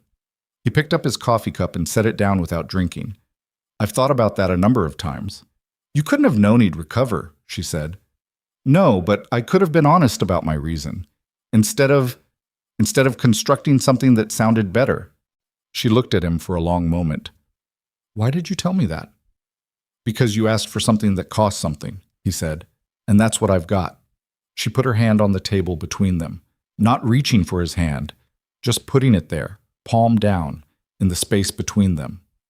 It was a specific gesture that he understood to mean something without being a declaration, and he understood it specifically because it was so like her to communicate that way, through the gesture that was a step closer without claiming the whole distance. He put his own hand on the table beside hers. They sat like that for a while without talking. Well, 1 week before the hearing, Ashcroft sent a letter, not to Briggs, to Serafina directly, a handwritten letter delivered by the Calloway ranch hand who'd been serving as Ashcroft's informal messenger for the past weeks. The handwriting was his own, not an attorney's. Rowan was there when she read it. He watched her face as she went through it, which took about 90 seconds. Then she set it on the table. He's withdrawing the lien assertion, she said. Rowan waited for the rest. He writes that having reviewed the full evidentiary record assembled by my legal counsel, he believes the claim cannot be sustained with integrity and that pursuing it further would not serve the legitimate interests of either party. She looked up. He uses the word integrity. What else? He says he's directing his attorneys to file a formal lien release with the territorial office within 10 days, and that he's prepared to provide a written acknowledgement that the original debt was satisfied to Potts's satisfaction prior to Potts's death. She folded the letter. He also says he intends to review his land acquisition practices with counsel. The kitchen was quiet. That last part, Rowan said, that's the Mercer affidavit. Briggs's challenge put him at risk of something worse than losing the lien case. Possibly, she said, or possibly Clara Breer. Or both. She set the letter on the table and looked at it. Outside, the wind was moving through the cottonwoods in the way it did before a weather change, a low, continuous sound that was not quite settled. It's over, she said. Not with triumph, just with the particular quality of someone who had been carrying a thing for a long time and was now setting it down and adjusting to the absence of its weight. Almost, he said, until the release is filed. Almost, she agreed. She looked at him. He looked at her. They both knew what was on the other side of almost. The lien release was filed 8 days later. Briggs wrote to confirm it on a Thursday morning, and Serafina stood in Rowan's kitchen with the letter and read it twice, and then put it on the table face up where it could be seen. They had coffee. They talked about practical things for a while. The south fence that needed attention before snow, the hay supply, whether the bay gelding's left front was something to have looked at or something to watch, the comfortable machinery of their shared work, which had been running for 8 years and ran the same now as it always had. And then the practical things ran out. Serafina set her cup down. She looked at him with the expression that was not the patient one, or the waiting one, or the careful one she used for difficult conversations. It was the direct one, the one that didn't have a category. Rowan, she said. I know, he said. Do you? He thought about the architecture, the 7 years of reasons, the careful logic, the distances he'd maintained. He thought about what she'd said in the barn, the morning with the slanted light and the horses and her work coat with the frayed cuff. He thought about her hand on the table. I've been afraid, he said. That's the honest thing. Not that I thought you deserved better, or not only that, I was afraid of what it would look like if I said it and you... He stopped, started again. You matter too much for me to manage losing you casually, and I decided somewhere along the way that not saying it was safer than risking the other thing. Losing me, she said. Yes. While you were protecting yourself from losing me, she said very evenly, you were also not having me. You understand that. He looked at her. Yes, he said. I understand that. 7 years, she said. Not accusatory, just the number, named. 7 years, he said. She picked up her coffee cup, finished what was in it, and set it down. She stood up. She walked around the table. She stopped in front of him.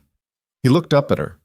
She was looking at him with the look that had no category and the directness that had always made him feel, in the best possible way, like there was nowhere to hide from it. "Stop being afraid," she said. "I'm not asking you to stop all at once.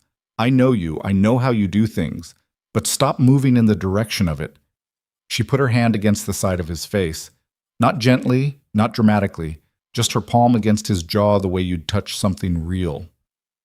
"Start moving in this direction instead." He put his hand over hers. He held it there. "Sarah," he said. "Yes." "I'm in love with you," he said. "I've been in love with you for 7 years, and I handled it badly, and I'm sorry for the time." He felt the words leave him without the architecture stopping them, which was unfamiliar and also, he noticed, not as catastrophic as he'd imagined. "And I would like to stop handling it the way I've been handling it." She looked at him. Something in her face settled. Not changed, but settled, the way a thing looked when it had come to rest in the place it was supposed to be. "That's a start," she said. "It's what I've got right now." "I know," she said. "It's enough." And it was. Not perfect, not the clean resolution of 7 years in a single moment, but real, which was better. Real and imperfect, and between two people who had been working next to each other long enough to know exactly what they were getting into. Outside, the cottonwoods were still moving in the wind, and the south fence still needed attention before the snow came, and the bay gelding's left front was still something to watch. The work went on the way it always did. Only now the thing underneath it had a name, and the name was out in the air between them, and neither of them was pretending otherwise. The snow came 4 days after the lien release was filed. It came the way the first real snow of the season always came to Black Ridge. Not tentatively, not as a warning, but as a full commitment, overnight, so that the world you went to sleep in and the world you woke to were different places with the same furniture. Rowan stood at his door at 5:30 in the morning and looked at 8 inches of it covering the yard, the fence posts, the top of the water trough, and thought about the south fence he hadn't finished, and the hay he'd meant to redistribute before the ground froze, and the half-dozen other things that had gotten moved to tomorrow during the weeks of legal preparation and driving to Millerton and Harlow and sitting in Briggs's office. Tomorrow had arrived. It had brought company. He was pulling on his second boot when he heard her come through the gate. He could tell it was her by the sound, the specific rhythm of footsteps he'd learned without deciding to learn, the way you learned the sound of your own door or the creak of your own particular board. She came up the porch steps and knocked twice, and he opened the door, still holding his boot. She was already dressed for work. She had her heavy coat on, the one she kept for real winter, and she was carrying 2 pairs of leather gloves because she'd apparently assumed he'd misplaced one of his pairs, which he had, but hadn't mentioned. "South fence," she said. "I know. And the drainage channel's going to ice over at the north end if we don't clear it before noon." "I know that too." She handed him one of the pairs of gloves. He took them, sat down, pulled on his boot, and stood up. They went out into the snow. The thing about working in the cold was that it stripped everything down to what was necessary. There was no room for the conversational navigation of warmer months, no space for the careful distance they'd been maintaining in various forms for years.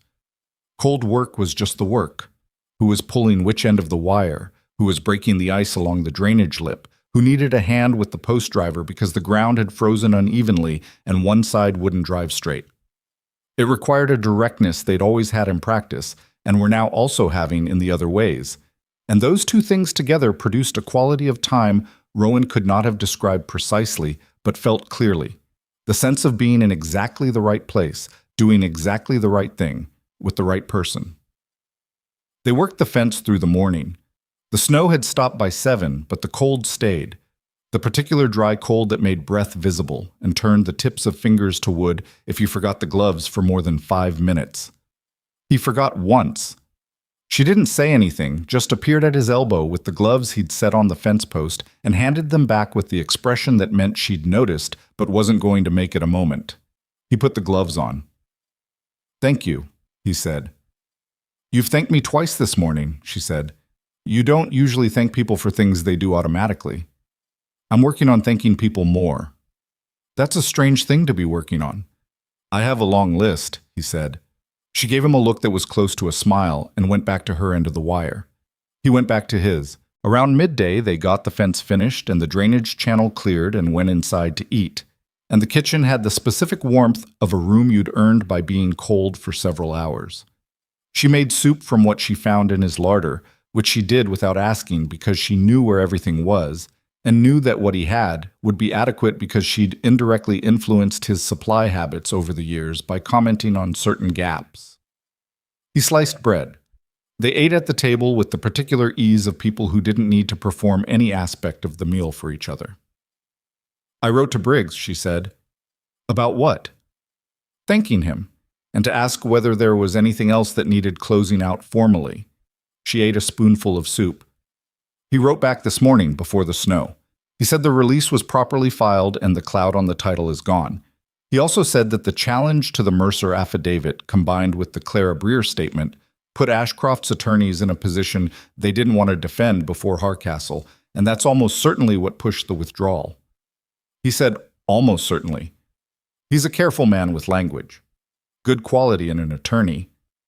He also said, she paused in a way that meant the next part was something she was deciding how to deliver. He said he received an inquiry from a territorial land commission that's been looking at property acquisition practices across several valleys. Apparently we're not the only ones who'd noticed a pattern. Rowan set down his spoon. Someone else complained. Someone filed a formal inquiry. Briggs doesn't know who, but the commission is looking at multiple transactions, including, apparently, the Harmon and Purcell sales. She looked at her bowl. He says Cole and Dell may be contacted. He says it's possible that Ashcroft's acquisition of those properties will face review. Which means it's possible they get some portion of what they lost back, or at minimum, that what was done gets named officially. She looked up. That's not guaranteed, Briggs was clear about that, but it's not nothing. It wasn't nothing. Rowan thought about Cole Harmon sitting on his porch mending a saddle in the reduced echo of a 30-year life's work, and about Del Purcell talking in circles in his barn before deciding that helping was worth the risk. He thought about them making their statements to Briggs and driving to Millerton and doing the thing that hadn't been their fight anymore, but that they'd shown up for anyway. I'll ride to Cole's tomorrow, he said. Tell him. I'll come, she said. He looked at her. We'll go together, she said, as if that were obvious, which it was. They rode to Cole Harmon's the next morning, the snow compacted into a hard crust by overnight temperatures that had been serious. Cole was in his yard when they arrived, and he looked up at the wagon with an expression that shifted when he saw who was in it. First, the neutral readiness of a man who had dealt with enough visitors who brought news he didn't want, then something more open when he registered that it was both of them, together, which told him something before they said a word. Rowan told him about the commission inquiry.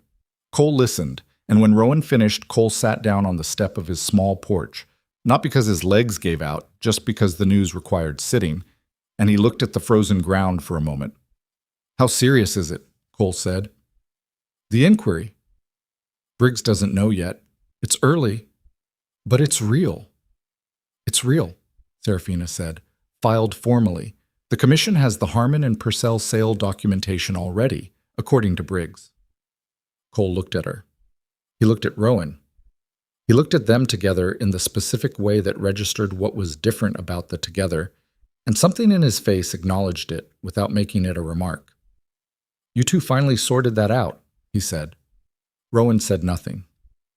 Mostly, Serafina said. Cole almost smiled. Took long enough. He looked at the ground again. I don't expect to get the property back. I want to be clear about that. I'm not building on that. But if someone puts a name to what was done, officially, he stopped. Theodore Vale was a straight man, didn't deserve to have his family's property used as a piece in someone else's game. He looked at Serafina. Your father would have hated this whole situation. He would have, she said. He would have hated needing help with it. Most men of that generation would. Cole stood. You two want coffee? They stayed an hour.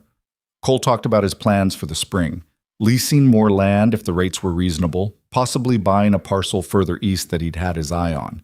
He talked about it the way a man talked about plans that were real but fragile, with a carefulness around them that indicated he was serious and also that he'd learned not to assume. Before they left, he shook Rowan's hand and then, which he hadn't done before, shook Serafina's and said, Your father would be proud of how you handled it. I want you to know that because I knew him, and I think it's true."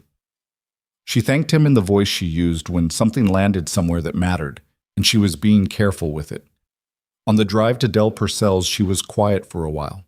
Then she said, "My father would not only be proud, he would also be furious that it was necessary." "Probably both," Rowan agreed. He was a man who dealt with things himself, hated the idea of other people carrying his weight. "I know the type," Rowan said. She looked at him sideways. "I know you do." Del Purcell received the news with less visible emotion than Cole, but with the same quality of quiet significance. The kind of significance that didn't need to be performed to be real. He said very little, asked 2 specific questions about the Commission's jurisdiction and timeline that Rowan couldn't answer, and said he'd write to Briggs directly. Before they left, he looked at them both and said, "You two make more sense than either of you on your own. Just noting that." "We're aware," Serafina said. Del nodded as if this had been filed and confirmed and went back inside. The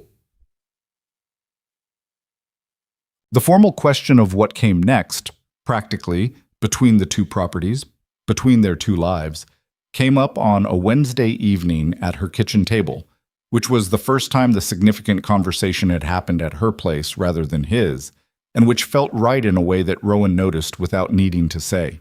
She had been looking at the land maps. Not because anything was legally required now. The lien was gone. The title was clear. She could look at her own land maps without the specific anxiety of the past several weeks, but because she was the kind of person who thought spatially about problems, and the practical questions required spatial thinking. "The creek management," she said, tapping a line on the map. "Right now we're running separate channels off the same source. There's an efficiency argument for a shared management approach." He looked at the map. "Shared infrastructure or actual consolidation?" "Infrastructure first," she said. "It's less of a commitment and it resolves the immediate redundancy." He followed the line she was tracing with her finger.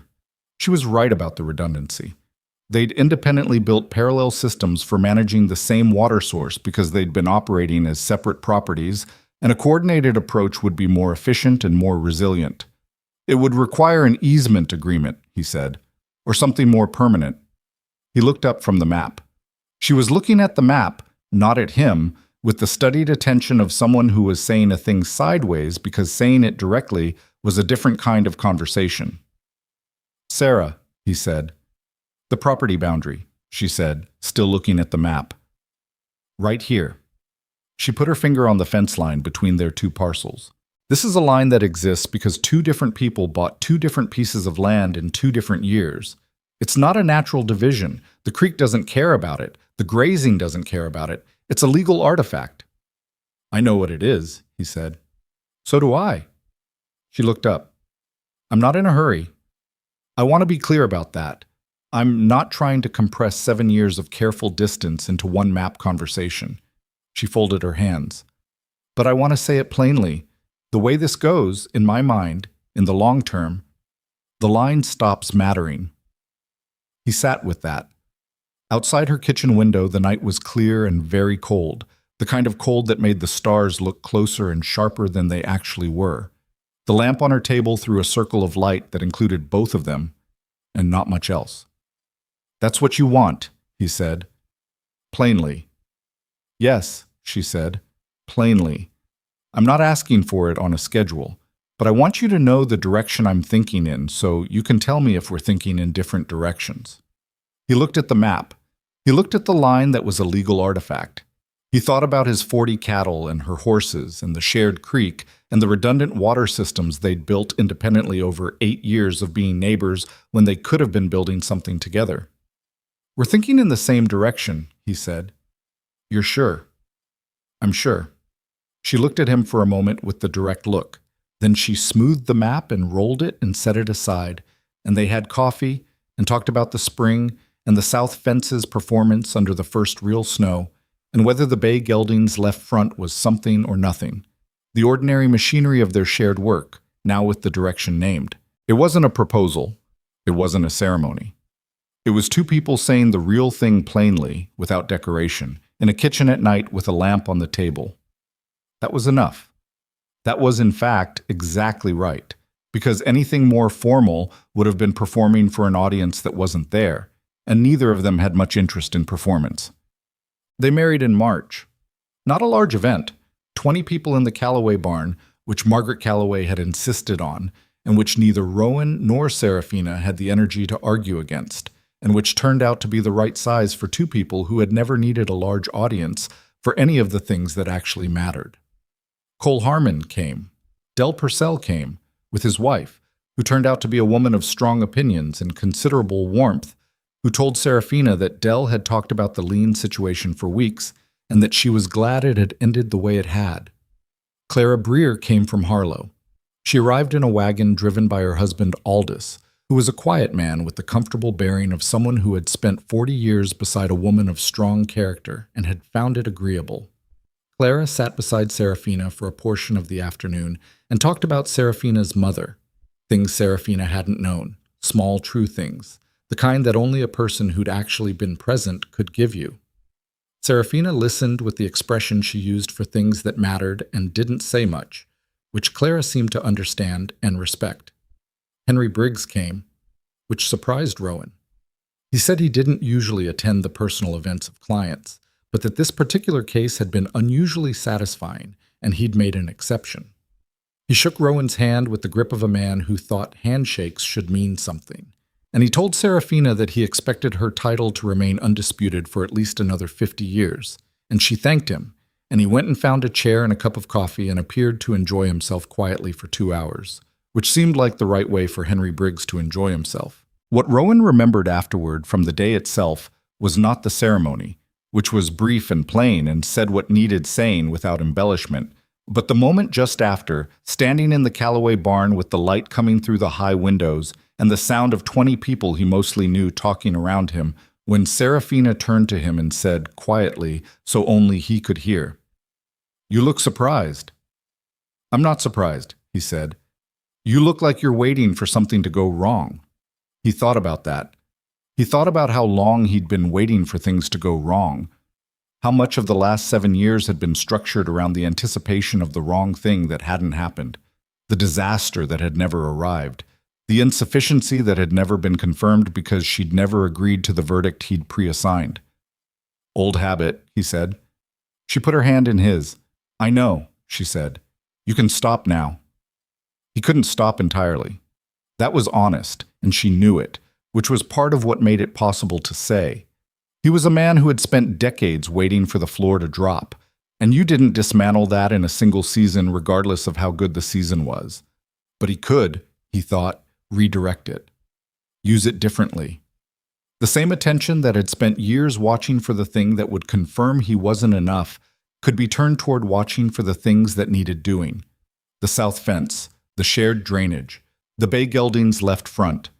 And that was a workable life. That was, in fact, the life he'd already been living, only now it had a different foundation. "Okay," he said. "Okay," she said. They had dinner with 20 people in the Calloway barn, and Margaret Calloway made 3 things that were better than they needed to be. And Cole Harmon told a story about Theodore Vale that made Serafina laugh, with the kind of laugh that surprised her.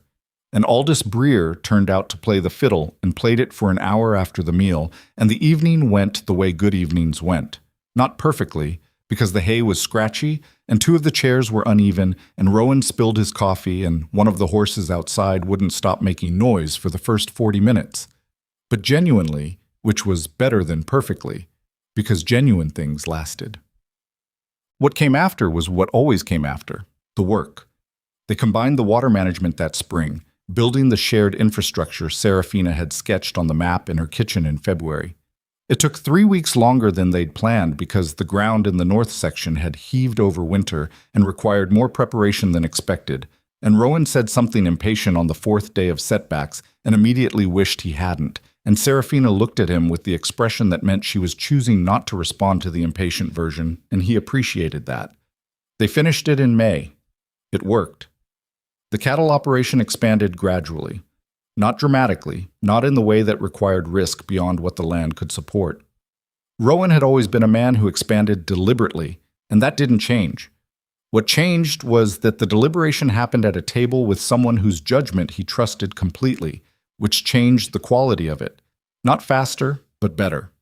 She saw things in the numbers that he tended to look past because she thought about systems in a way he didn't. And he knew the specific behavior of the land and the cattle in a way that her horse background didn't automatically give her, and the combination was better than either alone, which neither of them said out loud because it was obvious. They had difficulty too. A drought year came 18 months in. A genuine, serious drought, the kind that didn't improve through the summer and had them both calculating the margin of the hay reserves in June and finding it inadequate by July. Rowan made a decision about the cattle numbers that he believed was right and that Serafina disagreed with, and they had the disagreement in the yard in the middle of July in 90-degree heat, and it was not a graceful conversation. He was too certain and she was too emphatic, and at the end of it, they both went to separate sides of the property and did their own work for the rest of the afternoon. She came to his kitchen that evening. "You were half right," she said, sitting down. "You were half right too," he said. "So we split the difference." "We split the difference." They split the difference, and it worked adequately. Not ideally, but adequately, which was what adequately looked like in a drought year. By fall, they had gotten through it with the herd and the horses intact and the margin thin but present, and they sat at the table in the October evening and did the final accounting, and the numbers worked, and that was what a hard year looked like when you survived it.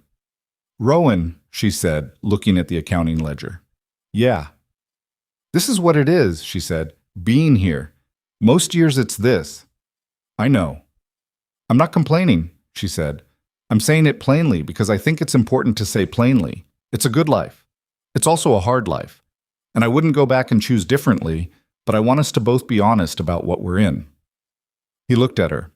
She was 34 years old, and she looked like someone who had worked outdoors in all weather for years, which she had, and she was the most honest person he had ever met. "We're in a life," he said, "together, on a piece of land that matters, with work that's real." He paused. "I know what it is. I chose it long before I was able to say so." She looked at him for a moment. Then she turned back to the ledger and made a notation and said, "I'm going to check the water channel before dark." "I'll come," he said. He put on his coat. She put on hers. They went out together into the cold October evening to check a water channel that one of them had started and one of them had extended and both of them had rebuilt. And the field was brown and dry after the drought summer, and the creek was lower than it should have been, but running, still running, and the horses came to the fence when they heard her voice. There was a thing Rowan came to understand in the years that followed that he could not have explained to himself at 35 because he hadn't lived enough of it yet. He'd spent 7 years believing that love was something you qualified for, that there was a standard and you measured yourself against it, and if you came up short, you stepped aside so the person deserving of better could find it. He had thought this was humility. He had thought he was doing the honorable thing. He had told himself that story for so long that he'd nearly missed the fact that it was a story, not a truth. A narrative he'd constructed to avoid the specific terror of being known completely by someone who mattered and found insufficient. What he hadn't understood, until Serafina said it across a barn floor on a Tuesday morning with the light coming through old boards, was that the woman who actually knew him had already made her assessment, had been making it for years, had watched him fix the water trough and split the wood and ride to Del Purcell's at dusk, and come home from Granger with 40-year-old archive records certified and complete, and had seen what those things added up to. Not a list of adequate but not impressive achievements, but a record of who he actually was, which was someone she had been choosing every day, while he spent those same days convincing himself she was choosing otherwise. The tragedy of the 7 years wasn't that he'd wasted them, exactly. They'd worked beside each other through those years and built things and shown up for each other in ways that had real weight and real meaning. The tragedy was smaller and more specific. The years had been full of the life he'd wanted, and he'd stood to the side of it because he didn't believe he was allowed to step into it. He'd been wrong. That was the simple truth of it. What he knew now, in the years past 35, was that being known, truly known, in the ordinary daily way that came from working beside someone through drought years and difficult mornings and disagreements in 90-degree heat, was not the threat he'd believed it was. It was the thing itself, the actual substance, It turned out you could be seen in your complete ordinary imperfection and still be chosen, still be there, still wake up to the sound of someone coming through the gate in the early morning because there was work to do, and she'd assumed he was already behind on it. He thought about this sometimes, when he was doing something routine, mending fence, checking the water channel, sitting at the kitchen table with the ledger while she read across from him, and the lamp made a circle of light around them both. He thought about it not with regret, which was useless, but with the specific gratitude of someone who nearly let the thing go because he was afraid to hold it. He thought about what fear did to people, how it dressed itself up as consideration, as humility, as looking out for someone else, when underneath it was just the old plain animal fear of being rejected by the one thing you couldn't afford to lose. He thought about how many good things got strangled that way, not through cruelty or indifference, but through the excessive caution of someone who cared too much to risk it and therefore nearly lost it anyway. He thought about how Serafina had walked to him, not once, not just in the barn that Tuesday morning, but over and over, in 100 smaller ways, across 8 years of showing up, coming through the gate, sitting down at the table, putting her hand in the space between them, and waiting to see if he'd meet her there. The patience that had required was something he still didn't fully comprehend. He was not sure he could have maintained it himself. He wasn't sure he had that particular quality in him, the willingness to keep choosing someone who was slow to know he was being chosen. He asked her once, several years in, why she had. They were on the porch in the early evening, the specific golden evening of late September when the summer was letting go but hadn't fully gone, and the horses were moving in the east pasture and the combined property spread out around them like something they'd built, which they had. "Why did I wait?" she said. 7 years is a long time, he said. "I was not. I didn't make it easy." "No," she agreed. "You didn't."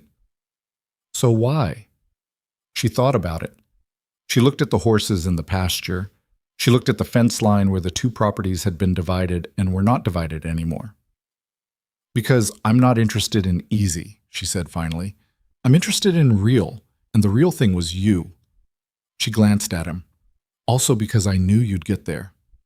"How did you know?" "Because you're a man who finishes what he starts," she said. "You just hadn't started yet." He thought about that for a while. Around them, the evening settled into the particular quiet of a place that was working the way it was supposed to work. The horses at rest, the water channel doing its job, the hay stored, the cattle accounted for. The ordinary evidence of a life built through ordinary days. "I'm grateful," he said, "that you knew that." "I know," she said. "So am I." They sat on the porch until the light went and the stars came, and the horses moved once in the pasture and then went still, and the cottonwoods along the old fence line made their sound in the light wind, and there was nothing that needed doing right now, and they both knew it and stayed anyway, because that was the thing about a life you'd chosen deliberately. You were there for the quiet parts too, not just the necessary ones. The most important thing Rowan Hale ever did was not fix a water trough or drive 40 miles to a territorial archive or hold a lien release in his hands and feel the weight of what had been saved. It was say, out loud, in a kitchen, with a lamp on the table and a woman looking at him who had already decided, "I have been afraid, and I am in love with you, and I am going to try to stop letting those two things happen in the same direction." He said it imperfectly.